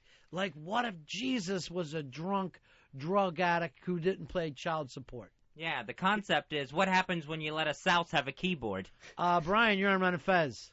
Buddies, Miss Fez, Miss ECW. I wanted to. I really like this album. I think since it's 12 Days Till Christmas, we should hear the 12 Days of Divorce from the album. No. What's wrong with that? It takes 12 days to hear it. Exactly. It is. That is the worst of them all, and it's the longest song on there. It's just 5 minutes of Why pain. can't we play it like an album side? Here comes Bill, the weird intern. Bill. Yeah, that's a long song. I could have sworn that Billy once said in WNEW that the key to making a parody song is you have to make it short. Well, this is different now. Now we're on satellite radio. We have the time for him to work some of his genius. It seems like reminiscent of John Cage or something. All right, let's go over some of these songs. Grandma's Getting Plowed Just Like a John Deere. Have we played that one yet? No, we haven't played that one All yet. right, let's listen a little bit. Do we have that, Earl? His number 2 is Frosty the Snowman, which shot me. It's a wonderful time for a beer and to go to a club for gentlemen. That was about the time he got kicked out of that club when he was at NEW. My porn keeps me faithful. Joy goes around the world. Rudolph the Well-Hung Reindeer. Hanukkah. I wear panties. Cuz. Santa pay me. These are good stuff. There's no fun on Christmas for Jews. There's like 3 songs about Jews not being able to celebrate Christmas on that album. Yeah. Hit Some Titty Bars is another one of the big hits. Kick the Homeless Guy. These things are filthy. Are just filthy, Fez. All right, let's listen to Grandma Got Plowed Just Like a John Deere. Grandma's getting plowed just like a John Deere. What we're seeing almost makes us heave. Got a feeling that guy isn't Grandpa, 'cause Grandpa ain't hung like that, we believe. We put the tape in the player. That's very close to the Was original, almost really. too much to bear. Can't believe I don't know. this These guy are would filthy do Christmas her. songs. This makes no sense. Every other song is about a woman and his family getting fucked by someone. Here's Raymond. You're on Fez. I like it. I like it, especially the song where you and Fez sing backup on "He's a Bum Bum Bum Bum." Can you play that one? I don't remember that one, Fez. Kick the Homeless, I believe, is that. It's Kick the Homeless, 25. These songs are worse than those songs at the beginning of Ishtar. Here's 25. Here's Kick the Homeless. Look at him laying there. Man. Oh. Kick the homeless guy. He's a bum bum bum bum. Oh. He lives in his own pee. He's a bum bum bum bum. Oh man. Rip up his cardboard box. He's a bum bum bum bum. It's fun, give it a try. He's a bum bum bum bum. Bum bum bum bum. Bum bum bum bum. All right, good stuff, Fez. He's a bum bum bum bum. Why is the guy crying through this? That's what I don't understand. That's him trying to laugh. He's laughing. He's kind of stoned. Yeah, stoned, yeah. And I can just picture Billy Staples outside the recording studio window, just nodding along like a really fat Reuben Kincaid. Here's Anthony. You're on Fez. Yeah, this music is so bad. I'd rather hear Harry talk about pants. Oh, yeah, you got a joke about pants, Harry? Let's hear it. It's funny. It's a funny thing on Christmas. When you're fat, you can't wear certain clothes. Like when you're thin and you wear sweatpants, it always looks like you're playing some kind of sport. But when you're fat, it just looks like you've given up on pants. Here's Jeff. Jeff, you're on Fez. Yeah, it's Chip. I don't know. Ron, I agree with Fezzy. You got to get rid of this stuff. We will after Christmas. The John Valby does a much better Christmas album than this guy. All right, here's the thing. John Valby has money. I am not going to promote somebody who already has his own cash. Who's a success? Billy is our friend. He's looking to get back on his feet. Here's a beautiful way to do it. Gorgeous Christmas album. Of filthy songs, Fez. It's just pathetic. It's filthychristmas at AOL.com if you want to order this thing and be really mean to someone at the holidays. Or make your friends laugh. Darren, you're on Fez. Yeah, that fat drunken sack of disappointment should do a live album. Christmas Bombs at Red Bank.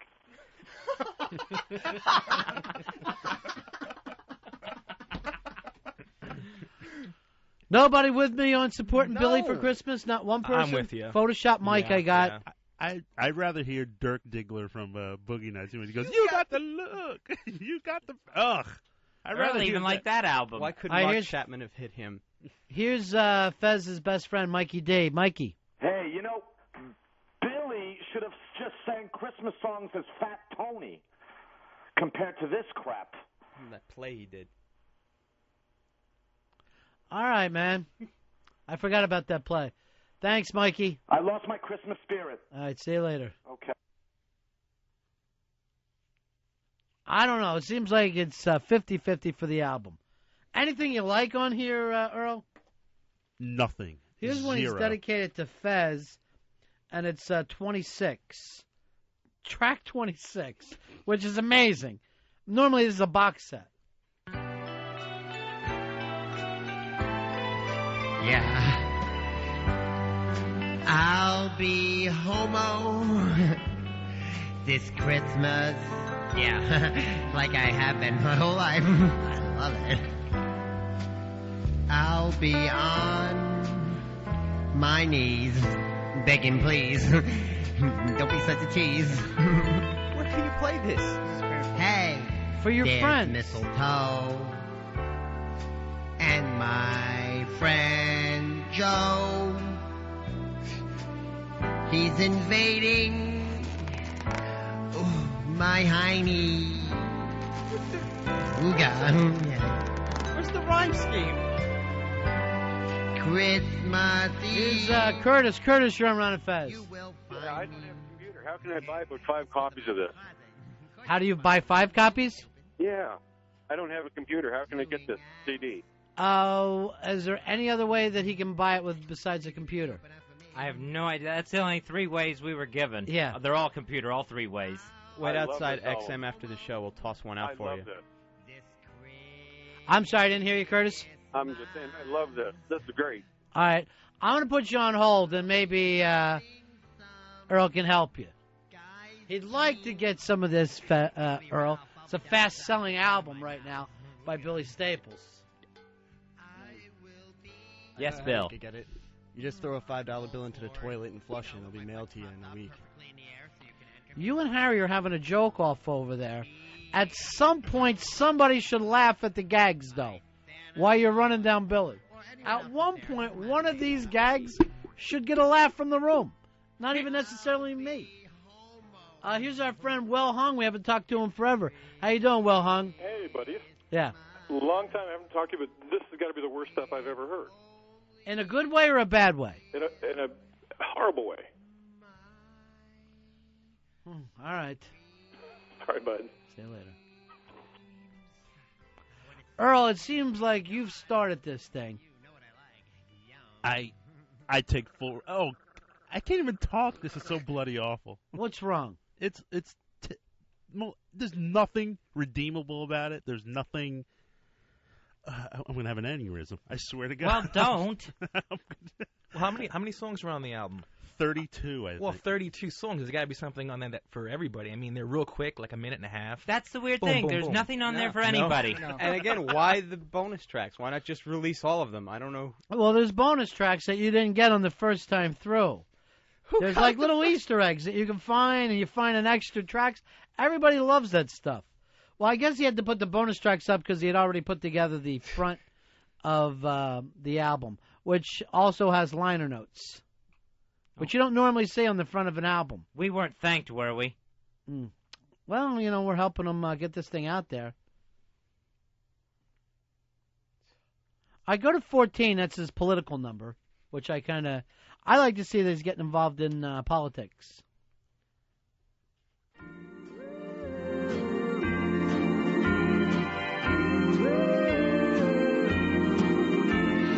I saw Saddam look like Santa Claus till the army shaved his beard that night.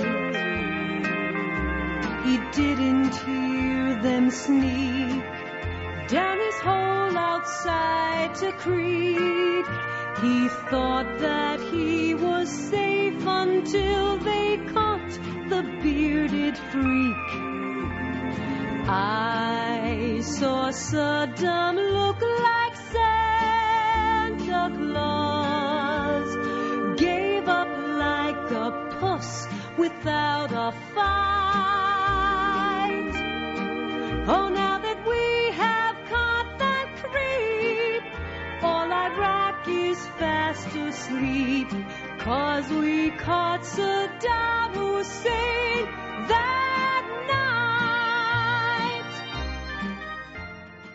Well, at least that one didn't play off of the word shit anywhere. No one's I getting liked fucked. it. Nobody's mom. It's political. Brian, you're on Ron and Fez. Hey, I think this stuff is just awesome, man. I think it's great production. I think, Ronnie, I think you're right on Fez. I think you're just jealous, It Whatever happened to Soundborn Fez anyway? I know Soundboard Fez, I'm sure, would get a big kick out of it. It's the big album that's out, Fezzy. Today is the big release party. A Very Filthy Christmas from Airsick. If you want to order it online, 3 ways to do it. You can go to ronfez.net, click the links there, go to paulbond.tv, or you can email your order to filthychristmas@aol.com. Everybody's loving it. Yes. And I'm going to get one for my best friend. Really? That's right. Don't get one for me. No, I'm not getting it from you. I'm getting it for Soundboard Fezzy. This is not a soundboard. It's me, Fezzy. That's it. He's not here. He's just a soundboard. Let's go to Carl. Carl, you're on Ron and Fez. How you doing, buddy? What do you say, pal? That is awful. Grandma Got Run Over by a Reindeer is already a parody song. It's fucking redundant to do a parody of it. It's like making a fucking goof on Airplane. Yeah, it is a parody of a parody, which is a really long way to go. I don't know what that would be called. Alcoholism. Here's Jeff. Jeff, you're on Ron and Fez. This shit gave Fez another heart attack.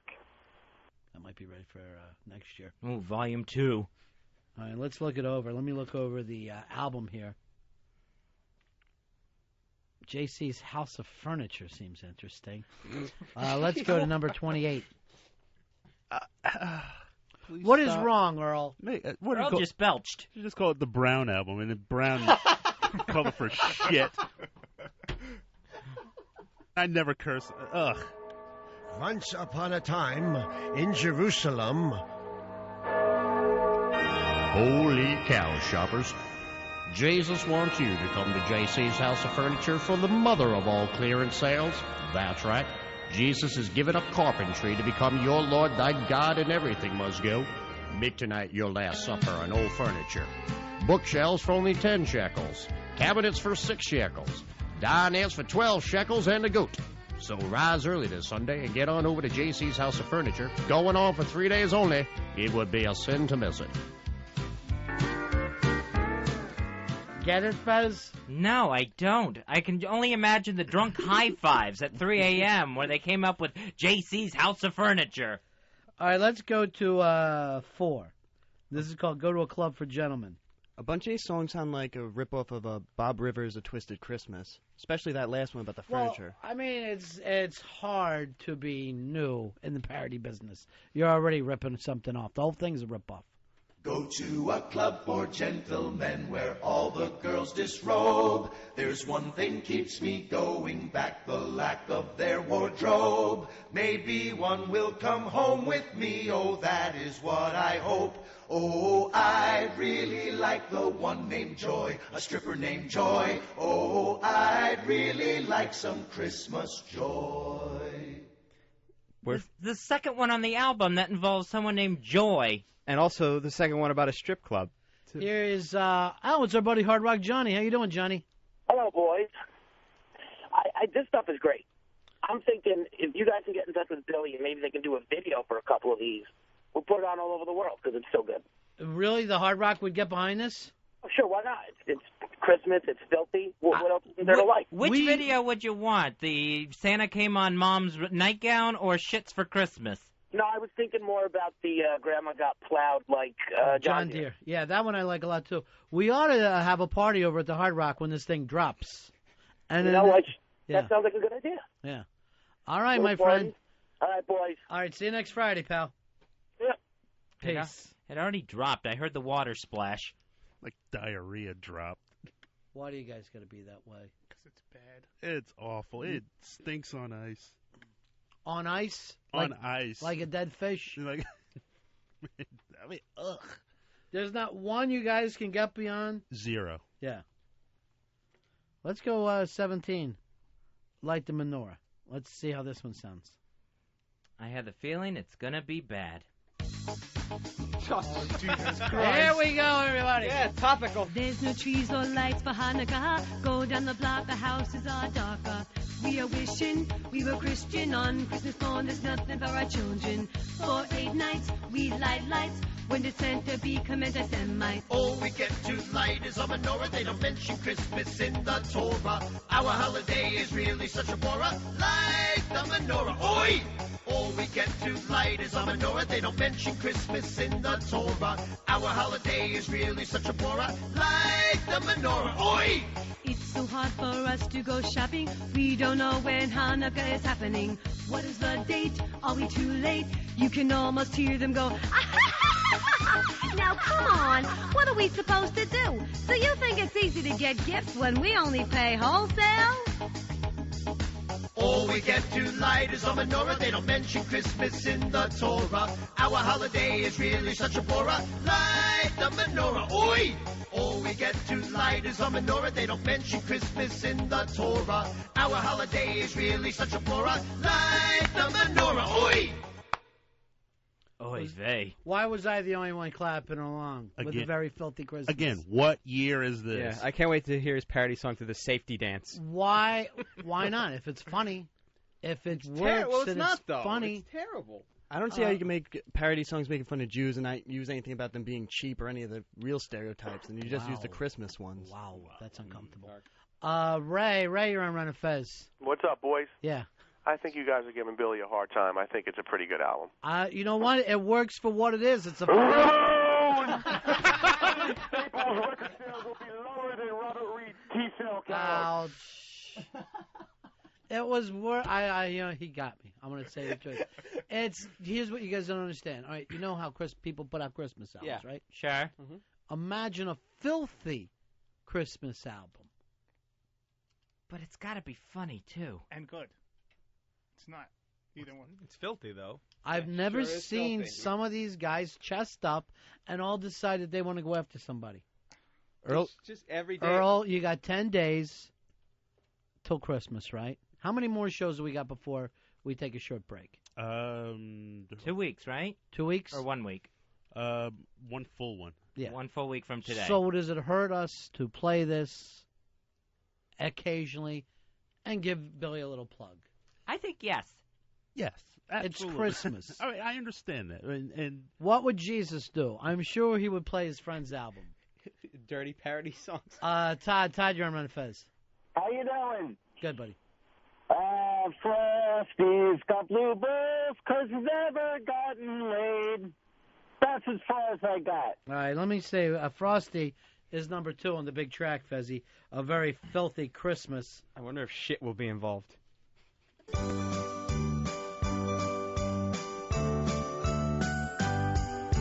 Frosty the Snowman was a code name for this guy. He was selling drugs, okay, cocaine for the people who would buy. Went down to the village to seek new clientele. Like Gallagher said, I don't do the drug, I just like the way it smells. But our friend met a tragic end when one day he was stopped. And after he had made the deal, it turned out to be a cop. Oh, now he's in prison, making love to other men. No, he isn't gay, but he had to pay severely in the end. Humping his rump, humping his rump, look at the convict go.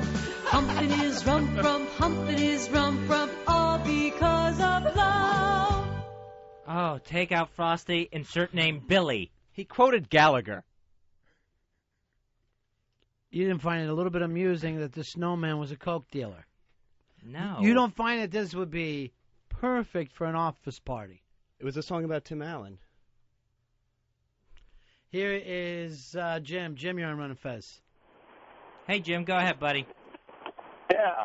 Go on, boys. I miss Soundboard Fez. I miss Soundboard Fez, too, man. He was the best.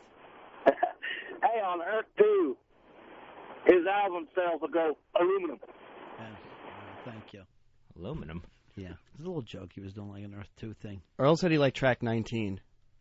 I said I like nothing. That's what I said. Earl, I'm didn't you say adamant. you like track 19? All right, let's take a listen. The Internet rocks. That's track 19.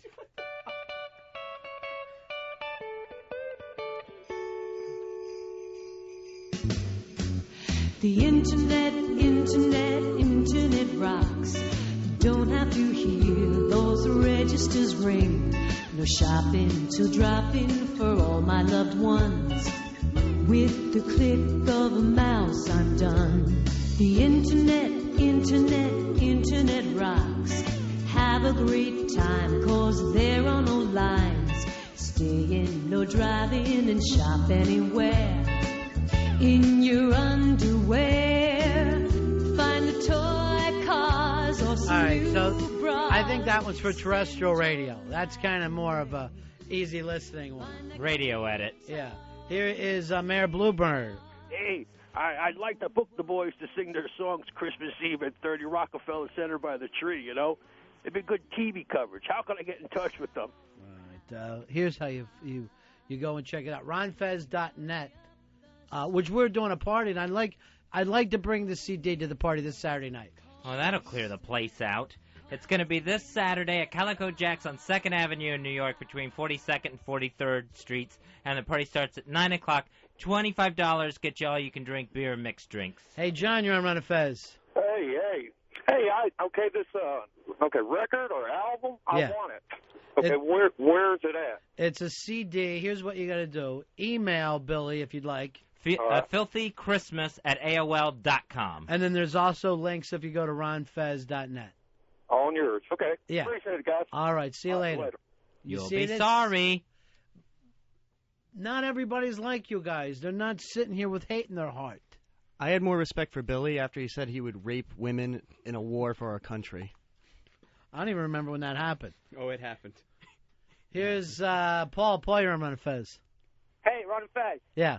Love you guys. Thanks, man. I got a parody song.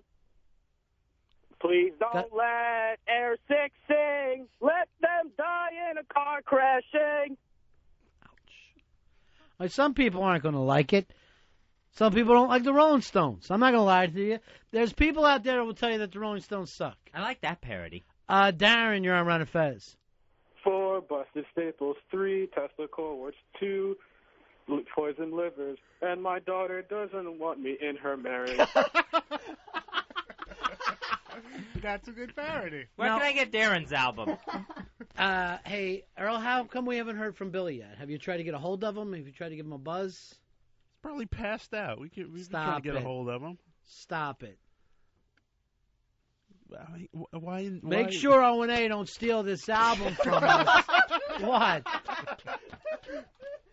Keep an eye on those guys. I don't want them ripping off this album. I sent Anthony a box. Yeah. He loves it. You didn't put a return address on it, did you? Yeah.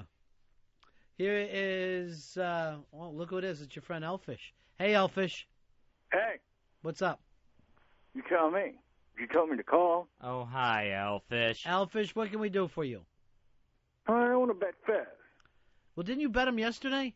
I have no idea. He calls up with a drunken bet every day. Didn't you guys have a hair versus hair bet yesterday? I know I bet on the King Kong movie. Oh, okay. No, So I'm not with betting Elfish. on no fucking movie. All right, what are you betting on, Elfish? The Redskins. All right, what do you want to bet? All right, hold on for a second, all right? I'm going to get back to you. God, he's out of his mind. Ladies and gentlemen, that was Tukey Williams, defense lawyer. And here's the bad thing. If Elfish put out an album, I'd try to help him. I would. That's my problem. Here's Turtle. Turtle, you're on Ron and Fez. Oh, shit, I'm a dad. Oh, shit, I'm a dad. Sing it, Fezzy. Come on, buddy. That is seems to be the big hit. That's 18, Fez. This stick turned blue, and I am sad. What do you mean the results came back? Oh, Maria. This ain't what I expected. Oh shit, I'm a dad. Oh shit, I'm a dad. Oh shit, I'm a dad, 'cause the stick turned blue, and that is bad. Oh shit, I'm a dad. Oh Hey, shit, Anthony, you're on the Ron and Fez show. What's up, buddy? Hey, buddy. Hey, I'm wondering why Billy didn't do a tribute song to like Chicken Parm or something like that. Well, that's more of a Halloween thing than anything else. What's that? No, Chicken Parm was Christmas, wasn't it? Well, there was like 3 chicken parms, so I think it happened like at different parties. Well, the first one was a Christmas party. Right. The second one was the Halloween party. Yeah, where she showed up dressed, they went like in similar But costumes. the first time was a Christmas party. It was one of the times he'd fallen off the wagon. He buys her a chicken parm sandwich, and he's saying he's taking her back to his hotel. And we all turn around, and she's making out with another guy. Yeah, and I said, wasn't she with you, Billy? And he goes, yeah. And I said, turn around. And he goes, what the fuck? So he could use a little nice thing here at Christmas. If anybody wants to buy his album, you can go to ronfez.net or just email a filthychristmas@AOL.com. Is Christmas spelled all the way out, Fez? Yeah, filthy Christmas, the complete word, @AOL.com. Here's Adam. Adam, you're on Ron and Fez. How you doing, Adam. buddy? Hey, how you doing? Good. Hey, I just wanted to say real quick, I would rather gargle with sulfuric acid than listen to any more of this CD. Well, just listen to Oh Shit, I'm a Dad. That's the one that everybody seems to like. What do you mean the results came back? Oh, Maria. This is the song that played over the loudspeakers at Columbine. Oh shit, As Eric Harris set off a propane tank. shit, I'm a dad. You can't go to Mexico and escape this album. I'm a dad, 'cause the stick turned blue, and that is bad. Oh shit, I'm a dad. Here's Kevin, you're on Ron and Fez. Yeah, what's up, Billy's Alcoholics Problems? Would songs be called imparodies? Imparodies instead That's of pretty parodies. good. It's Yeah. cute, yeah. That should be the name of the album. Yeah. All right, we got the writer of these songs online with us, Billy Staples. Billy, Good morning, guys. congratulations on the new CD. It's my heart and soul went into that thing. That is my Dark Side of the Moon. Now, we have been playing it. It's a concept album, is it not? Yeah, it definitely is. It's a concept of everything that is not that you don't hear on the radio during Christmas. Right. Because And there's this a is, reason. Because this is filthier, isn't that right? It's filthier, it's dirty, it's the things that we all think, the things that happen in our Who lives. thinks that? Who thinks what? By the way, that's Harry. Santa- Billy, I'm going to fill you in. I don't know whether you've been listening in the last hour.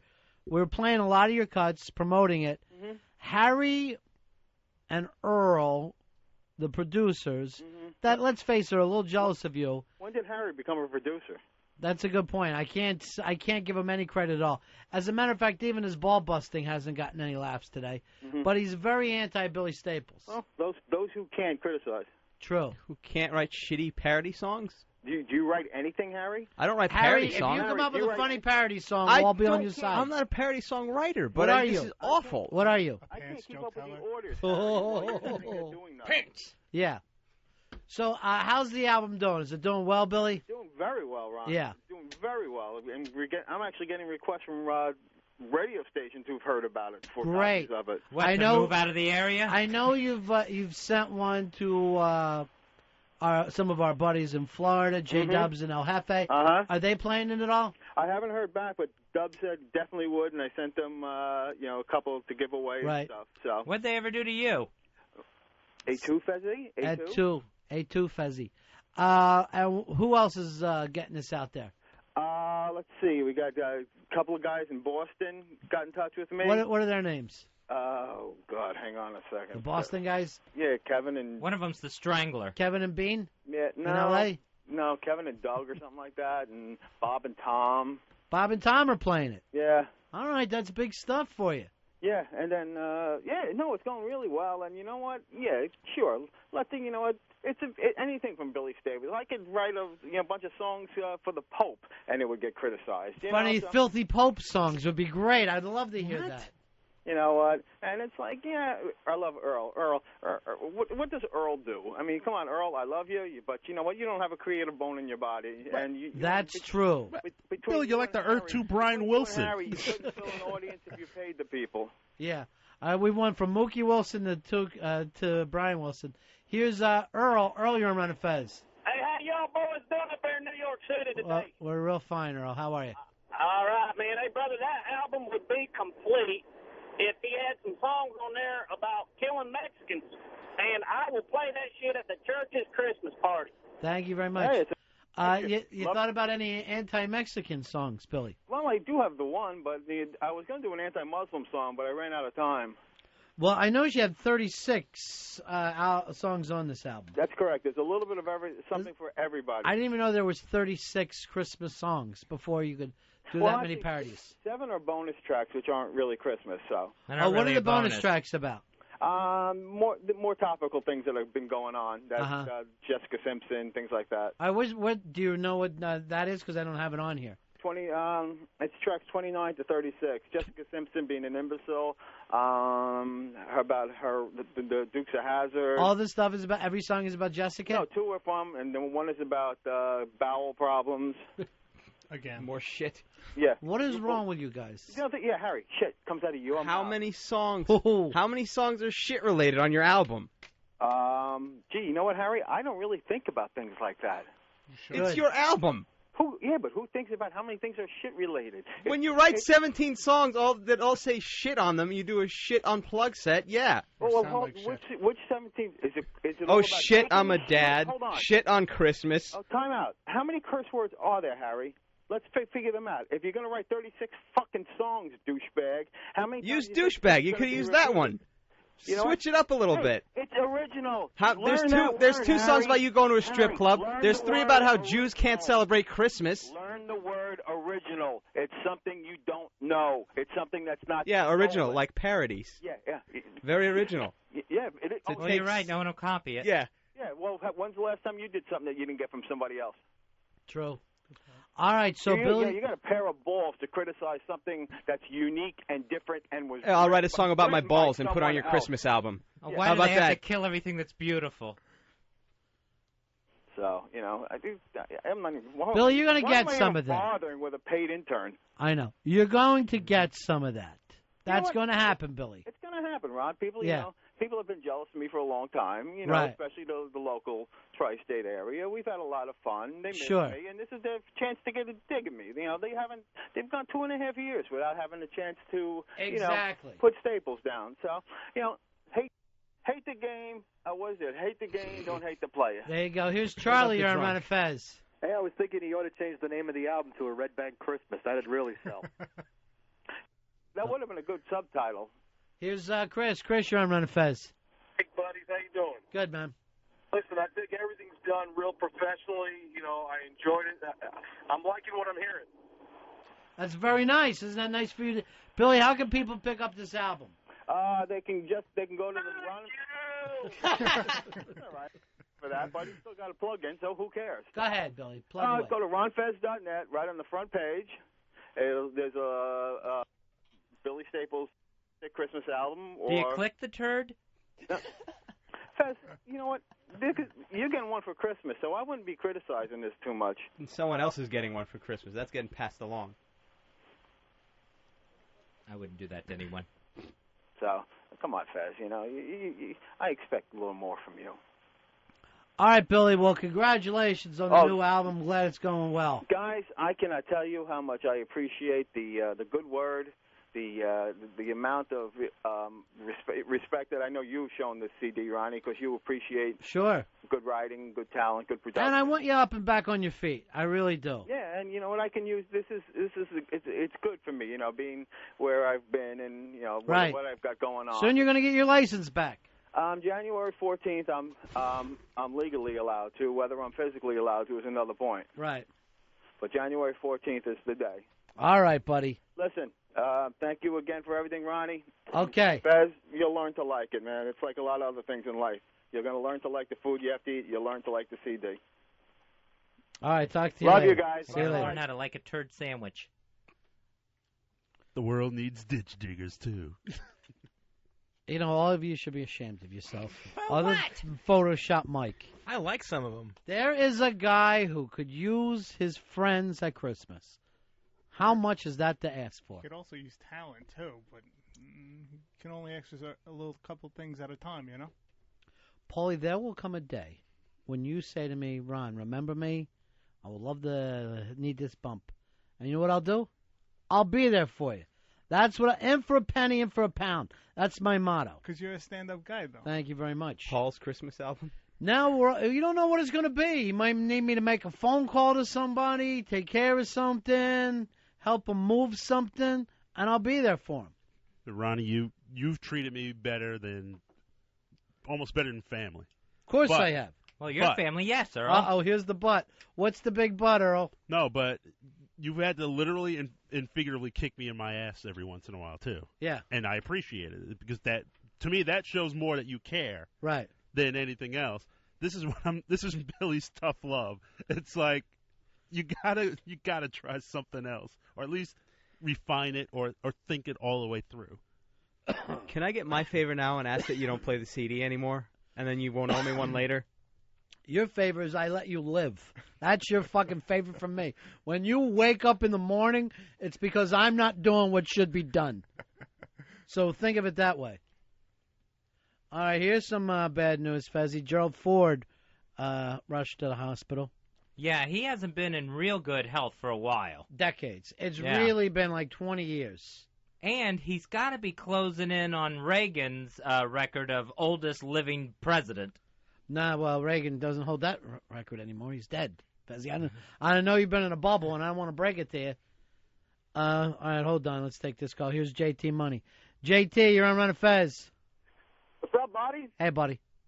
Fatty Pneumonia, Miss Fatty Pneumonia. Hey, Earl, I love this album. This album is great. Don't you think, Ronnie?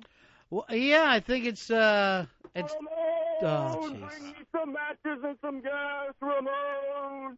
The album sales are going to be lower than Michael Jackson's sperm count after a visit from his little friends, Ramon. Ouch. All right, we got to take a break here. Can we go into spots with maybe one of the greatest Christmas songs ever? What's that? Mr. Albert Brooks. All right, let's do it. Daddy, why is there Christmas? Well, honey, that's what this record is all about.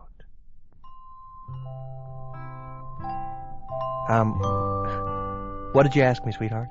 About Christmas. What am I getting, Daddy? What am I getting, Daddy? You know, honey, we're all guilty of saying that. But I didn't hear you asking what you were giving. And getting without giving, honey, is like eating without swallowing. It's disgusting.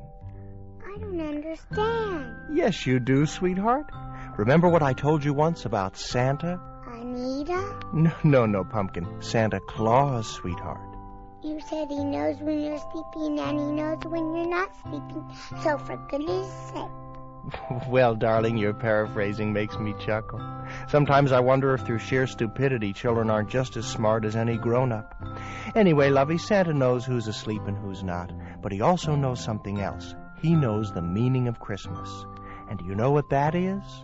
It's all about love and sharing love and giving. That's beautiful, Dumpling. How'd you make love, Daddy?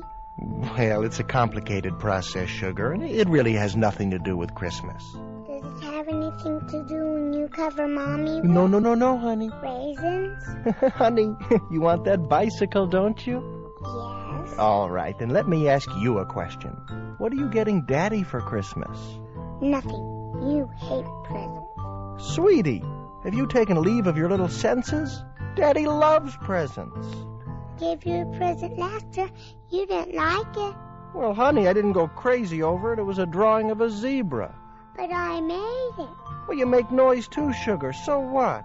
Look, I'm glad you brought this up now. Now listen, kitten. Would you like me to draw you a bike or give you a bike? Give you. Give, all right? Give. Exactly, Cupcake. You want a real zebra? Do I want a... Honey, look. Daddy wants something real. Something that isn't made with your little paste and crayons. Between you and the rest of this adorable little family, Daddy has 9 closets full of arts and crafts. Here, sweetie, here's $20. Buy Daddy something for a change, okay? Go to a little store. Get Daddy something he can wear, something he can plug in, something he can at least return. Daddy hasn't gotten a real gift since he graduated from high school. I Oh, isn't this adorable? Sweetheart, come here. Say one more thing for Daddy. Wish all these nice people listening a Merry Christmas. No. Uh-oh. Looks like Santa's gonna leave some little girl off his bicycle list. Oh, no, he isn't. Merry Christmas, everybody. Merry Christmas, everybody.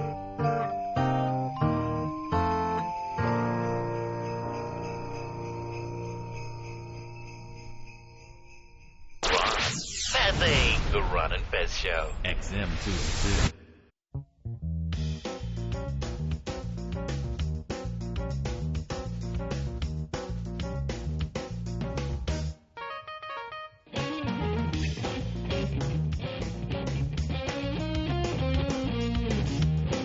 It's me, Fezzy. Why does my back smell like chlorine? It's cock time. Oh, it's the Ron and Soundboard Fez Show. This is not a soundboard. It's me, Fezzy. Well, I'm Fezzy. No, I'm here. I heard you. I know you're here, Fez. It is the Ron and Fez Show. Hanging out with you for about another hour or so. Scientists were saying they were able to put human brain cells inside of mice. Finally! And I was laughed out of the institute for this, Fez. All they did was pull a brain out of a guy and shove it into a mouse, and suddenly now they're feeling like they should get an award. So they think they can make realistic models of neurological disorders like Parkinson's disease. So they can map out these rat brains and see how it would work on a human. You say that now. I guarantee you we're going to have a problem with really smart mice before you know it. They're going to be wearing pants like Pixie and Dixie. They're going to be fucking stealing shit, and we're all going to be pissed off. They're going to figure out the traps very easily. They're going to know to avoid these things. Me want cheese. Did that mouse just cheese. say... That mouse is saying cheese. That would be so scary if just suddenly the mice started talking like Fievel. That would be the most frightening thing I can imagine. To get a real mouse singing somewhere out there would be amazing. You know, I'm not with the religious right. On the other hand, scientists never sit around and think, hey, what could go wrong with this? Yeah, when the mice start getting really big, giant heads because of their gigantic human brains. I mean, as smart as Einstein was, he found himself going, they made a bomb out of it. Shit. Never did I see that one coming. You got to understand this stuff can go wrong for us. You don't want really smart mice. How long before the smart human-brained mice start setting people traps everywhere? All we can do right now is start shoving human brains into cats, and hopefully they'll be able to take care of the mice. We'll be walking along, just see a nice big hoagie in a trap, and just go for it because it's been set by the smart mice. If the cats get wrong, hey, we'll take care of the dogs. We'll give them human brains. And then suddenly all life will be a cartoon. Everywhere we look is cartoon world. Eventually we're going to have to give the mice the right to vote. Who's the mouse candidate? You're just playing to the mouse right. Scientists are some crazy bastards. They mess around and they mess around. They do the mess around. Ray Charles is right about that. They're insane. They're out of their minds.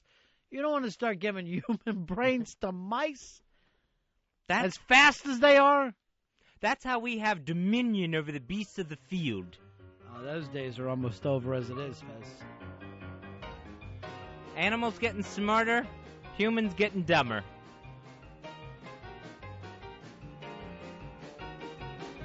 You signal for a cab or something, a mouse pulls up driving it.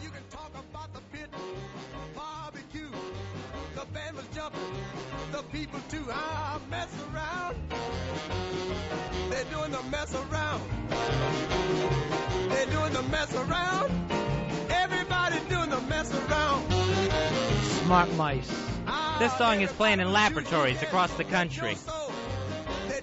We ought to just change the name Scientist to Evil Scientist. Because there's no such thing as one with good intentions. Every one of them is. Now, how does this slip past, like, the White House or whatever? You can't do any stem cell research, but somehow putting human brains in mice gets a seal of approval. Yeah, well, they know that this one can't help people.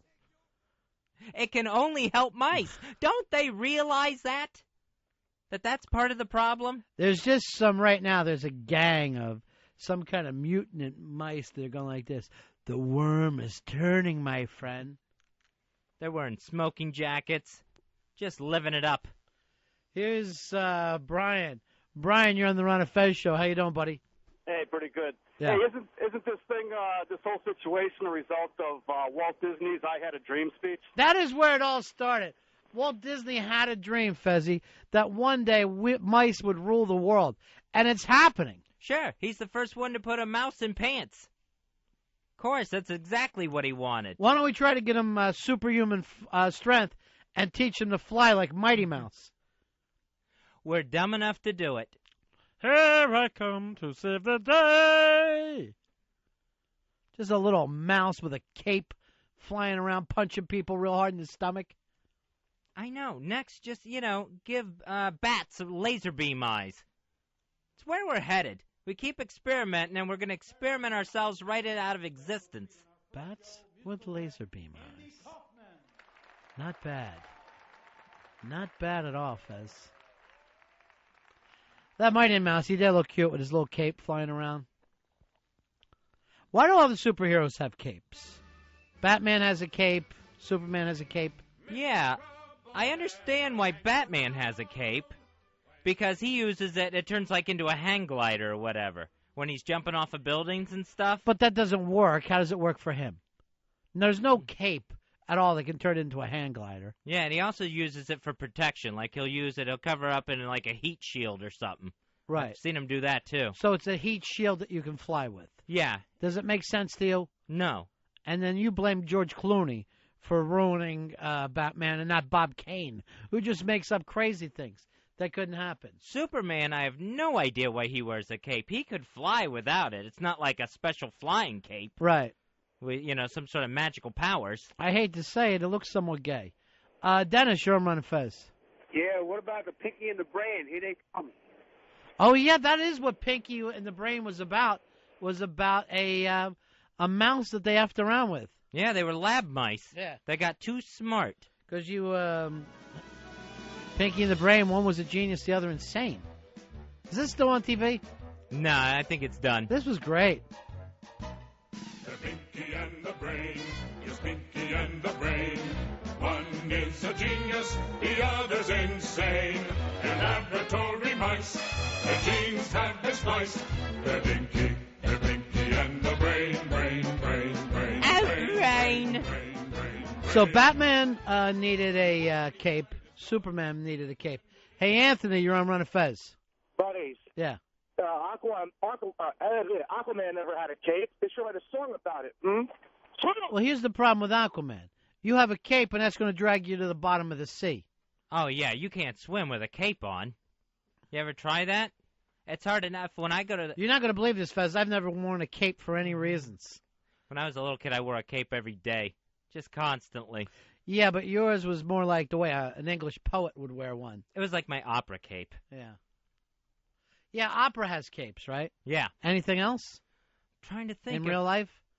Not in real life. So just opera and superheroes have capes. Yeah, vampires. Here's what kills me. These, they go, oh, I need a cape for protection. No helmets, no goggles. At no time did Batman ever worry about his eyes.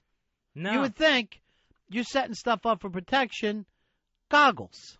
And they go with tights. Probably the flimsiest of any sort of protective material. You would think they would all be like Iron Man or something, where stuff's going to bounce off of them.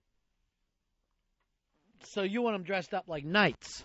Yeah, that would be better. That would make more sense if you're going to be a superhero and your life's on the line out there. And like the new Fantastic Four movie, they gave a reason for those tights. Like there was some kind of space-age material. Oh, yeah, like strong like titanium, but they can stretch and endure, temperatures of 360 degrees. But you had a feeling they were just lying. They're trying to make it fit in today's society. Yeah, they're trying to make it somewhat believable. Yeah. So, yeah, none of them had capes. I finally saw that Fantastic Four, and I think it was probably a good movie for little kids. Like, I don't think it was a type of comic book movie adults would like. But if you were probably, 11 or something, you would like it. Yeah, it was a really simple plot. I didn't like the way the Thing looked at all. I didn't like the effects on the Thing. I thought he did pretty good. I thought, I wasn't sitting around constantly going, a guy in. I didn't like the plot or whatever, but right. I thought it looked fine. And I thought a little thing they could have added was like when the Capes. Thing was capes probably wouldn't have hurt, but it wouldn't have been true to the comic. But with the Thing moving around, why not just make a little gravelly sound? Put a little sound effect on there to make it sound like there's a big rock trying to move. Mark, you're on Ron and Fez. Hey, guys, love the show. Yeah. Hey, bullfighters with capes. Good point. Bullfighters. That's true. Opera guys and superheroes have capes. Paul, you're on Ron and Fez. Hey, guys, what's going on? Yeah. Vampires have capes. Vampires do wear capes. Why does a vampire have a cape, though? Yeah, does that turn into his wings when he turns into a bat? No, it's more of a likely. And vampires haven't turned into bats since you were a little kid. That day it's just that flying bat there for no reason. Like Grandpa Munster. Yeah, those days are over. The funk guys always had capes. Who? Funk guys always had capes. Oh, yeah. James Brown, Clinton, Bootsy. Yeah, the funk guys would. They were kind of based on superheroes, though, don't you think? That was their outfits? Yeah, Bootzilla was definitely based on a superhero. Hey, Trucker Dick, you're on Ron and Fez. How you doing, buddy? Hey, I'm doing good. Zorro had a cape, but I think he was actually the Beaner Batman. You know what? That's a good point. Why was Zorro having a cape? Yeah, Zorro really didn't need a cape, and if you watch Zorro fight, what's one of the first things he does? He unties that cape and whips it off and hangs it like on a branch or something while he's sword fighting. So maybe he had his cape, Fezzy, for style purposes only. Just to enjoy a nice cape. Because it's totally in the way. He proves that every time he gets into a duel. Here's Mark. Mark, you're on Ron and Fez. Hey, buddies. Yeah. Hey, listen, they got to wear capes, or you wouldn't be able to call them the Cape Crusaders. Well, they were Cape Crusaders, yeah. Yeah, I mean, I don't see anything wrong with calling them the Capeless Crusaders. Robin have a cape? Yeah, Robin had the big bright yellow cape. Stupid. Pat, you're on Ron and Fez. Yeah, I got two for you. Elvis and Evel Knievel capes. Yeah, and then Evel Knievel would take his off, and Elvis would wear his for like half the show. Hey, by the way, we never did go back to Elfish. I have no idea what he was saying. He's just so drunk all the time. Yeah, just muttering something about the Redskins. Middle of the day drunk for him. And you told me to call. He's hearing stuff in his head. When I see him online at night, it's very difficult. Yesterday's his birthday, and we didn't remember. I swear to God, he brought it up to me. Oh, jeez. Here we go again. Yeah. Cash, you're on Ron and Fez. Hey, Fezzy, didn't the Junkyard Dog wear a cape? Well, he wore that cape when he was fighting Harley Race, and he stole Harley Race's crown and his cape to be the king of the WWF. What wrestlers had capes, Fezzy? I think Jerry Lawler always had a cape. Mm-hmm. Royalty. Yep. Hulk Hogan had a cape when he was a bad guy. Yeah. With Freddie Blassie. Because the new guys won't even wear robes. It's very rare to see. It's normally an old school wrestler to wear a nice robe. Yeah, to put a robe on. Now they're all wearing their own T-shirts out to the ring. Right. They're pushing those things. Which change every, 6 to 8 months so they can have new stuff to sell. Here's Jay. Jay, you're on Ron and Fez. Hey, how's it going, guys? Magicians wear capes. A magician will wear a cape. Very good point. That's true. He'll usually maybe, spin it around, make something disappear behind it or something. So there's more caped action out there than we've given it credit for. Mark, you're on Ron and Fez. Hey, guys, all the villains in Star Wars wore capes. Boba Fett, Darth Vader, Darth Maul, all of them, even on the new ones. Boba Fett had a cape? Yeah, he had a cape. Yeah. I never noticed that. Now, Vader looked fantastic in that cape. Yeah, a whole matching ensemble. It was a good look. But see, in real life, if you wear a cape, it looks more like a cloak, like a coat won't fit you, like one of those people that try to wear that. Matt, you're on Ron and Fez. Hey, Dr. Jekyll, man. Dr. Jekyll wore a cape, but did Mr. Hyde? I do not think Mr. Hyde had a cape. One of the things that happens to you is that the capes will disappear. Here's that they're pushing that purple finger thing. Have you seen that, Fez? No, what's the purple finger thing? Some little kid invented it. We're all supposed to have our fingers purple. That mean that we're solid with the voting that goes on in Iraq. I ain't doing that. Just have like a hand stamp, like a purple stamp on your finger. I'll end up getting purple everywhere. Just on your finger. And that way you're saying, I stand with you, Iraqi voters. I'm with you. Jay, you're on Ron and Fez. Hey, Jay. Yeah. The Super Nanny TV show, they wear capes. Oh, the nannies that do those shows, Fezzy. He says they're cape wearers. Yeah, they'll have real short capes on, like a nurse will wear a cape. Sometimes you'll see like an old nurse will wear a cape. Never saw that. Yeah, like the uniform is white and the cape is like blue and red, like blue on one side, red on the inside. See, a short cape, I don't know if I'd even bother. To me, it's got to go long. What's it protecting? You know, what's it keeping warm? Well, I think 99% of it is style. It's never about warmth anyway. Because if you really worry about being warm, you have a coat, not a cape.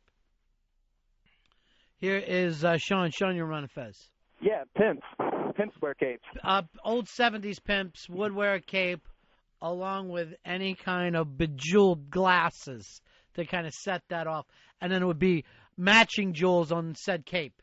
I remember Foxy Brown. I think the pimp was King George. Yeah. He not only had his own theme song, he had this bright yellow pimp suit on, matching cape, and then the finishing touch was sparkling like the Bootsy sunglasses, bright yellow. Even the jewels were yellow. Hey, Tony, you're on Ron and Fez. Yeah, Africa. Africa does have a cape, Fezzy. They do? Mm-hmm. And doesn't South America have a cape also? I believe so. Oh, that's right. Cape of Good Hope. Those are huge capes. Yeah. Dave, you're on Ron and Fez. Buddies. Hey, George Costanza's dad wears a cape. I know that became a little bit of a problem when his dad was spotted wearing a cape one time. Did you see where Colin Farrell was hospitalized and put in rehab? He was put in rehab, Fezzy, for two reasons. Number one, drug abuse. Number two, exhaustion. The man is absolutely exhausted. He's just tired of being Colin Farrell.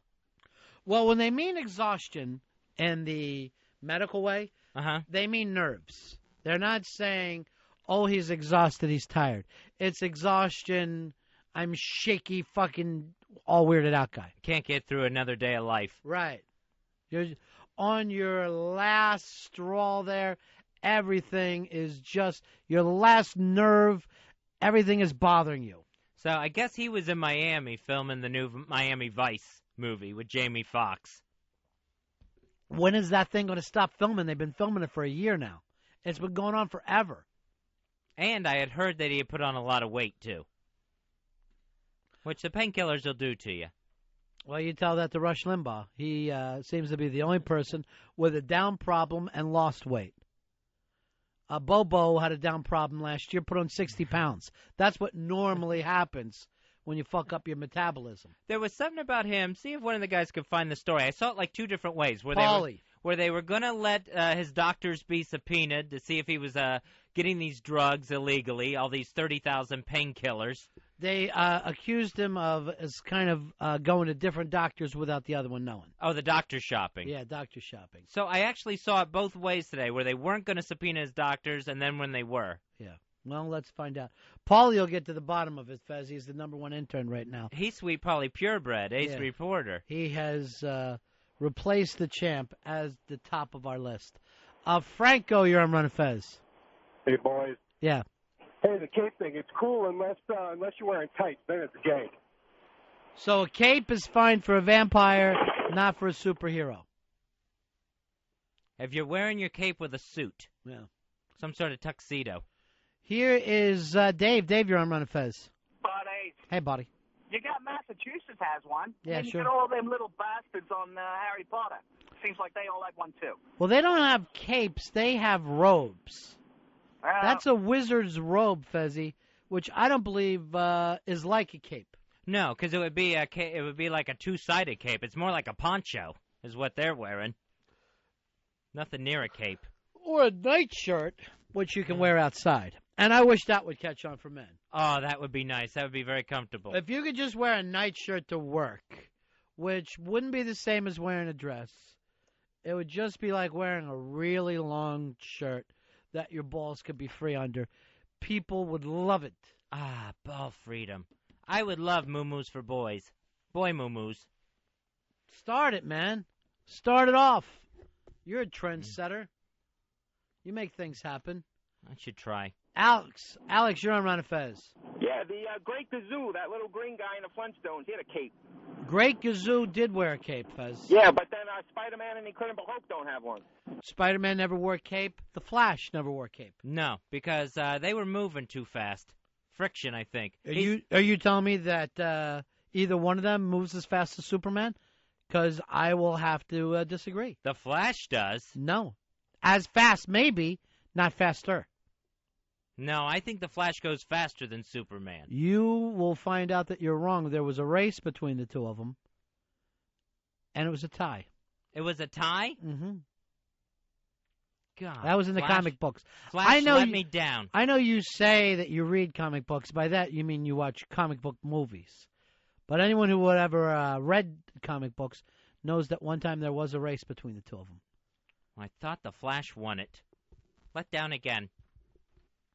Josh Stone, she has been named the best dog owner in the country. Let me tell you, there's something about that little Josh Stone that works for me. That little, I'm English, I'm white, and I sound black. I'm into it in a big, big way. So she's the number one, well, she's not from this country, though, Fez. In her country or ours? Oh, it's named by two different dog reading, two dog magazines. Both named her. Was one of them called the Dynamite magazine? Dog called the Dynamite. All right, what is it? What did she win? She's best dog owner. Yeah. Voted online by the readers of these two dog magazines. Well, that would be a thrill for her and her pet. That would be a very nice award to get. Apparently, she did a bunch of dog charity stuff after Hurricane Katrina. Yes, when Hurricane Katrina hit, I was one of those people that worried just about the dogs. What is going to happen with the dogs? I remember that when 9/11 happened, little kids were sending stuff to New York City, and they would all ask about the dogs. All the little kids in the country and around the world were so nervous about New York City's dogs when that happened. I don't know why. I thought it was the cutest thing. I guess that's something that they would worry about if they were in that same situation. Well, what about my dog? I wrote back to one of them and says, humans have died, you vicious little thing. Humans have died. Fuck to the animals. No, it was really cute. Well, Paris Hilton, by the same voters, got named worst dog owner. Is it because she keeps her dog in a bag? Is that what they don't like about her? You know, I would have thought that was it. Why do you have a Chihuahua bag? Yeah. And no, it was because she dumped Tinkerbell. Well, she lost Tinkerbell for a while, not knowing where Tinkerbell was. Then she just ditched the dog, got some sort of Chinkachu pet, some sort of weird South American rodent she was carrying around, then got another dog, and then is finally back to Tinkerbell. So they're just like she has no loyalty to her own dog. Where was Tinkerbell at that time? Tinkerbell stayed at her mom's house. All right, so it's not like she threw it out. One of those deals where you drive to another town and throw the dog out the window. And I know people who've done that. She just had her mom watch her. Here's the problem. Tinkerbell clashed with the heels that she was wearing. She uses the dog as an accessory, as a muff, if you will, something that looks good in her hands as she's walking around. It has to be, because it's right there by your side. Remember when President Bush dropped that dog in front of all those little kids? God, that was hysterical. That terrier dropped on the tarmac. Yeah. And those little Girl Scouts or whatever they were, softball team or something like that, just stared in horror. Hey, Josh, you're on Ron and Fez. Hey, the whole nightshirt wearing thing, if you really want to do that, move to the Middle East. They do it every day. Yeah, that is, what is that called, their look over there in the Middle East? It's comfortable. I would change the texture of the cloth from what they have in the Middle East. It's a little too burlappy, a little too scratchy for me. Yeah, you know that's going to be itchy to slide into that thing, and it's scraping across your legs all day. Forget it. Yeah, you need maybe you need that thick against the sand or whatever, and maybe there's a reason for it. I would go something a little more comfortable, cotton. A flannel. Flannel. I'm telling you right now, I can't begin to explain to you how cold it is outside, Fizz. Oh, man. I came in today, I could not believe how cold it was. You're lucky that you're in a situation where you have a Rolls Royce pick you up in the morning, bring you directly to work, where Master Poe rolls out that big bubble that we put you in, and then you walk yourself into it. My bubble has to be kept at a certain degree. You're so like I can get into it. You're like one of those hamster balls. I don't know what they're called, but when you put the hamster in, then you let them run all around the house. One of those habit trail balls, and I use a different one every day. Once I've used it, it's filthy to me. Is that right? Yeah, I just throw out my ball. Is that because you shit and piss in it? Is that what's happening? Which Billy could write a song about. I try not to, but if Poe pushes me too fast, it happens. Seriously, you guys didn't like the Billy songs now that we're away from it. And I want you to be serious, swear to God stuff. Serious, swear to God. Can't stand it. I never know when you're kidding or not. Earl? Swear to God. I've renamed it the Brown Album, and I'm sticking to it. Ew. And Brown from Oh, by the way, did that was a kick to that Harry. Oh, he laughed and fell around like he was on a zoo show. I never saw him quite so happy. It's Ron and Fez. .net is ronfez.net is the place to pick it up. Also, you can email Billy. filthychristmas@aol.com is the email address. Earl's going to give us a different Christmas song he wants us to hear. This is the Black Crowes, Earl? New from the Black Crowes. And it's a cover of, it's kind of got that old Stax Volt feel to it. All right, and we'll be back in just a few moments to wrap the show up.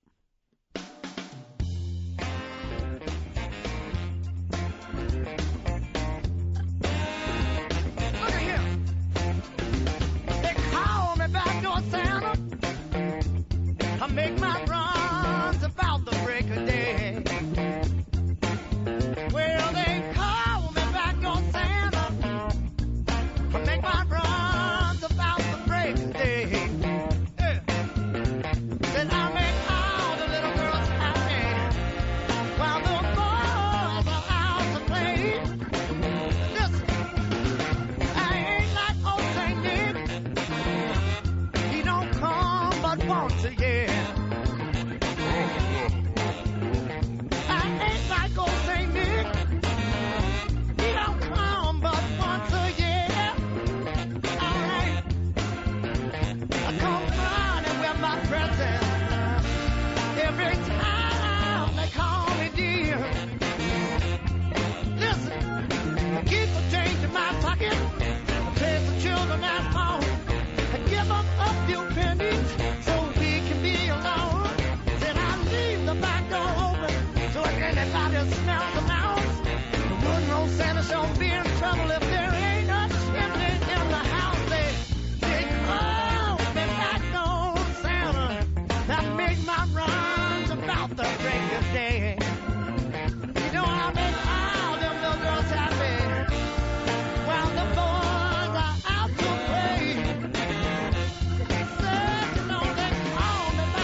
Bennington, Fez Watley, The Ron and Fez Show. XM 202.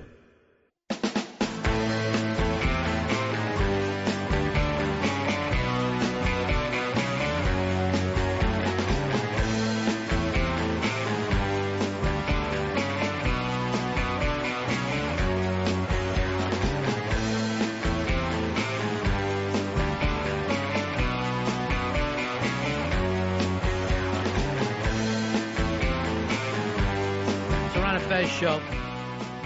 Another fast one, Fezzy. And you can join us this Saturday. It's the RonFez.net party. We're going to have a blast at Calico Jack's. It's this Saturday on 2nd Avenue between 42nd and 43rd Streets in Manhattan.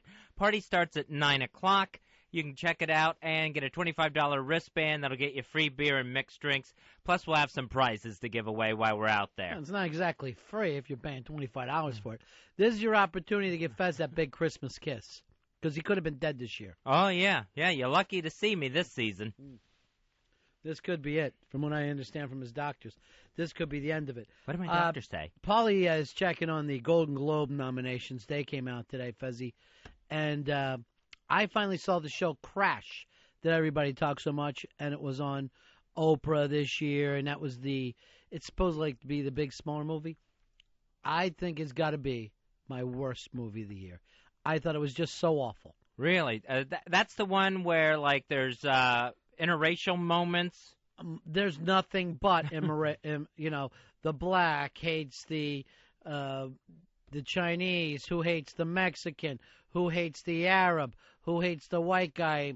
There is nothing that goes on in L.A. other than people bringing up racial things, and everyone just keeps crashing or bumping in. There's 19 people in L.A. if you're going to go by this movie. Just hideous. All right, now I don't have to see it. Thank you. I appreciate it. You do have to see it, just so you can see that Oprah's off every once in a while. Here is, let me go to Mike here. Mike, you're on the Ron and Fez show. Hey, how you guys doing? Good, pal. Good. I was thinking Bobby, the people's champ, should have a cape. Something with rhinestones, something to go with the belt. Not only that, he did so bad, I'm taking his belt away for the Christmas party. He will not get a belt for the Christmas party. Wow, that hurts the champ. That is a blot on that record. Earl, did you get a belt for that charity thing I told you about? Yes. Oh, that'd be nice. Have him send it here. I want to get it out tomorrow, and then you can ship it out from here. Okay, that's cool. Because after all, I am part of I am part family, is what I found out today. You're part family. You have every right to be here. You're all family. Not to me, I'm not. I was glad to get out, Fezzy. I was more than glad to get out. Let me get these things from Paulie. Where are you, buddy? We're almost at the end of the show. Royce these out for us. Now, in March, the FX channel, they're going to do that series called Black White. I think Ice Cube's involved in that, where a black family uses makeup to appear white, a white family uses makeup to appear black. Like none of us had to read that book, Black Like Me, when we were in school. That's exactly what they're doing. So, and then the families will switch places. So you're walking a mile in the other guy's shoes. I don't know if that makeup ever works. I mean, that movie White Chicks with the Wayans brothers? Awful. I mean, they just look like monsters. They didn't look like white chicks. There was nothing good about that makeup whatsoever. It was just downright scary. No one's going to believe that's an actual person. If it worked, I'd do it every time I held up a liquor store. Of course it doesn't work. Oh, they'll say they're looking for a black guy anyway. All right, here we are. Golden Globe nominations. Let's go Best Picture. Number one, here we go. Brokeback Mountain, which seems to be the big film. Constant Gardener also went up there. Good Night and Good Luck. I haven't seen that yet. I definitely should see that over the weekend. Me neither. History of Violence, which I should have saw, but you were putting on your little act with Mikey D. Now you guys made up together, and I haven't seen the film, and it's already gone, right? Is it playing anywhere in New York, Earl? I think it's playing at the AMC in Times Square. It's still running there. I hate to go down there. Find out Upper East Side. See if we can't get an Upper East Side booking. And Match Point. That's the Woody Allen film. All right, so I got some movie seeing to do. You haven't seen one of them, have you? I haven't seen any of those. I really wanted to see that Good Night and Good Luck. That was like first on my list. Yeah, because I know you love him. George Clooney, I cannot stand, but I was really interested in the topic. Maria Bella is up for Best Actress from History of Violence. Felicity Huffman, Transamerica. Gwyneth Paltrow for Proof. Charlize Theron, North Country. And The Memories of a Geisha Girl thing. Here's Best Actor in a Drama. Russell Crowe, Cinderella Man. Philip Seymour Hoffman, Capote, amazing. Terrence Howard, Hustle and Flow. Is that out on DVD yet? That'll be out on January 10th, and we're trying to get Terrence on the show. I'd rather get the DVD than Terrence. Heath Ledger, Brokeback Mountain. And David Strathairn, Good Night and Good Luck. How do you pronounce that name, Earl? I think Strayhorn. Strayhorn. I'm just going to call him Edward R. Murrow. All right. Oh, I forgot. They pick comedy and musical. Mrs. Henderson Presents. I never even heard of this. Me neither. Pride and Prejudice. The Producers. Squid and the Whale. Well, that's not a comedy. It was painful. And Walk the Line they have up as a musical instead of a drama. Oh, man, that was to work it in, I guess. Was that really bad? Did anyone find out? Everybody said they liked it. The film wasn't so great, but the performances were terrific. But I've never heard anybody who went to see it that didn't say good thing about the performances. All right, best performer, actress in a musical, Judi Dench, Keira Knightley, ugh, Laura Linney, Sarah Jessica Parker for The Family Stone, and Reese Witherspoon, Walk the Line. Oh, we're getting a pretty girl in this group. By the way, that is Earl's lock for everything, Reese Witherspoon, right, Earl? It just has Oscar written all over it. All right, best performance by an actor in a motion picture, musical, or comedy. Pierce Brosnan, The Matador. Jeff Daniels, Squid and the Whale. Johnny Depp, Charlie and the Chocolate Factory. Nathan Lane, The Producers. Cillian Murphy, Breakfast on Pluto. And Joaquin Phoenix, Walk the Line. Out of that group, I would probably go Joaquin, even without seeing the movies. Jeff Daniels is pretty damn amazing, though, in Squid and Whale. And that Judi Dench, there's not an award season goes by that name doesn't get brought up. Yeah, she's a dame. Foreign language, who cares? Best supporting actress in a motion picture, Scarlett Johansson, Match Point. I don't know about her performance. Her tits couldn't have looked any better in this film. I mean, she should get 2 Globes for that, for each tit. Maybe that's what they'll go by. Your boys, even the champ is agreeing on that one. Shirley MacLaine in Her Shoes, Frances McDormand, North Country, Rachel Weisz, Constant Gardner. I didn't see that. It looked depressing to me. And Michelle, the only woman in Brokeback Mountain. Best supporting actor, George Clooney in Solera. I do want to see that. Matt Dillon in Crash, awful. Will Ferrell, The Producers. He finally gets nominated for something, right? Yeah. Paul Giamatti, Cinderella Man. He could be getting the We're Really Sorry award. Bob Hoskins, Mrs. Henderson Presents. I'm thinking this North Country might be the dark horse cleaning up here at the Oscars. I don't see it. I think Brokeback. If I'm going to guess by the heat is right now, Brokeback. I think it's going to be a toss-up actually between Walk the Line and Brokeback Mountain. I think Walk the Line I think they'll sweep the actor categories. Best actor and actress. And by the way, if you were a comic who were like, do I want to do the awards, pick it this year. With a big gay theme, you ought to just run at it. Everybody's going to go crazy. All right, here's Best Director. Woody Allen, Match Point. George Clooney, Good Night and Good Luck.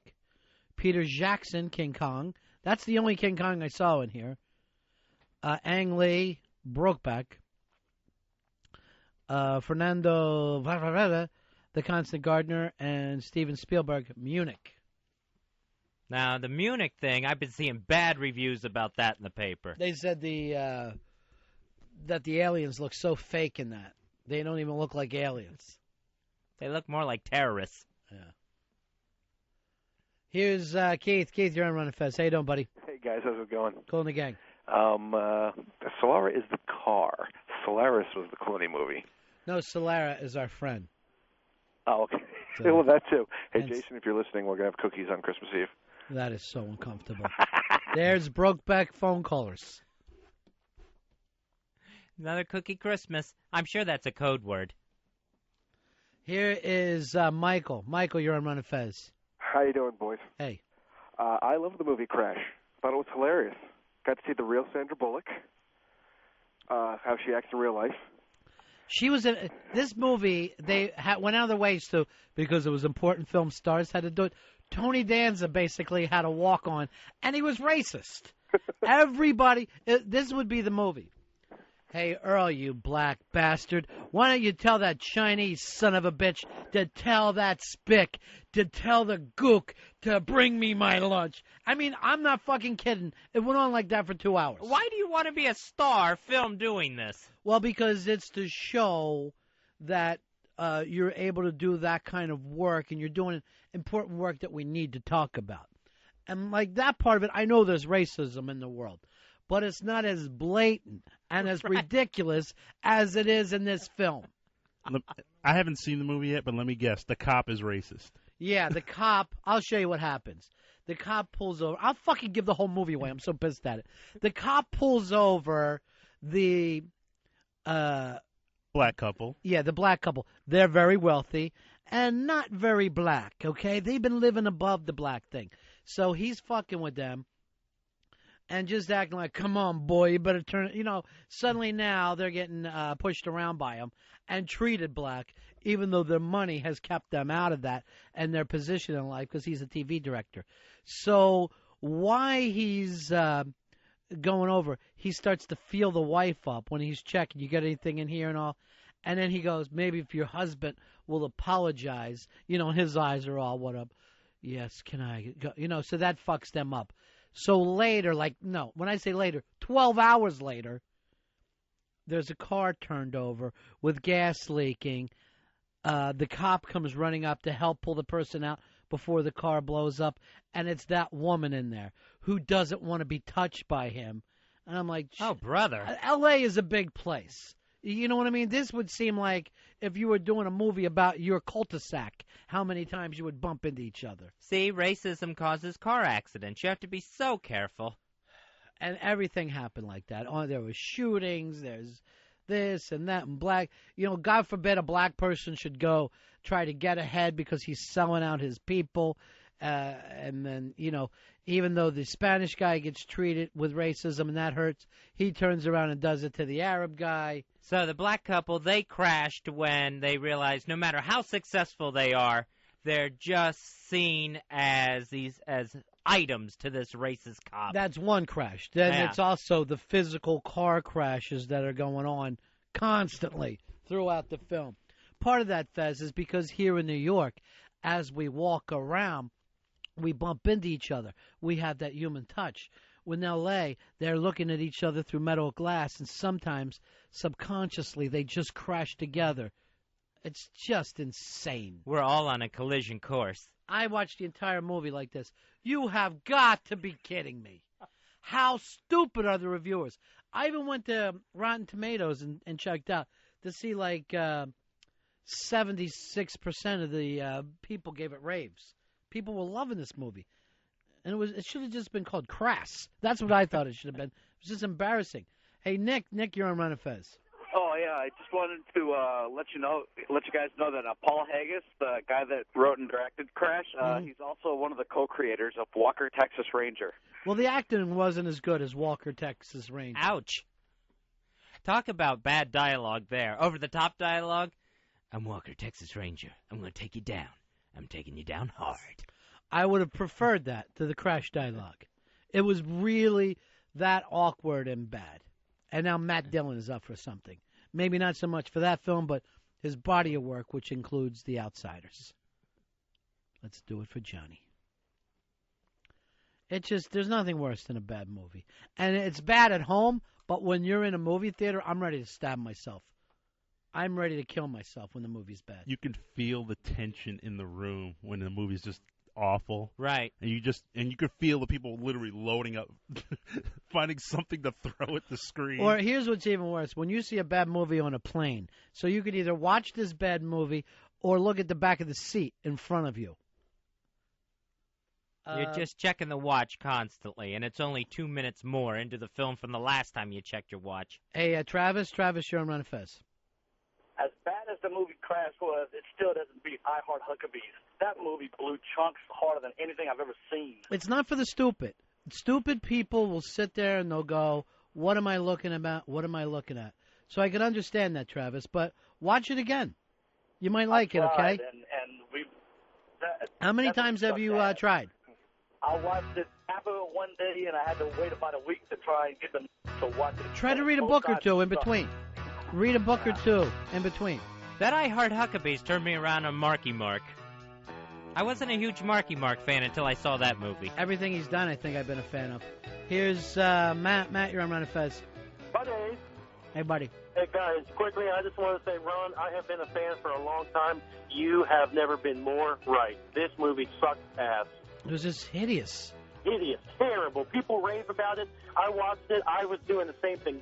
I think because, their heart's in the right way that you're not allowed to say it's a bad movie. You know what I mean? Because they're trying to do something about racism, you have to act like you agree. Like if there was a movie about helping kids with AIDS, you have to say it's a good movie because the cause is good, rather than forget the cause, the movie stinks.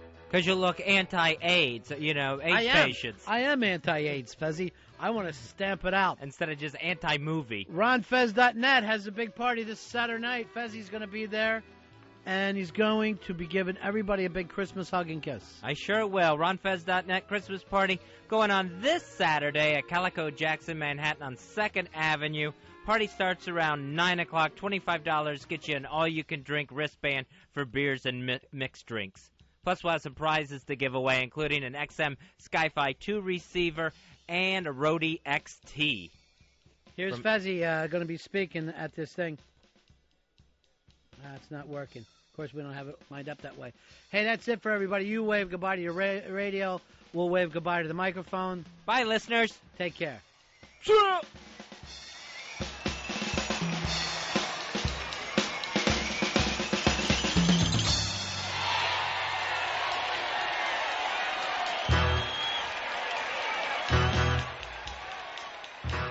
The Ron and Fez Show. XM 202.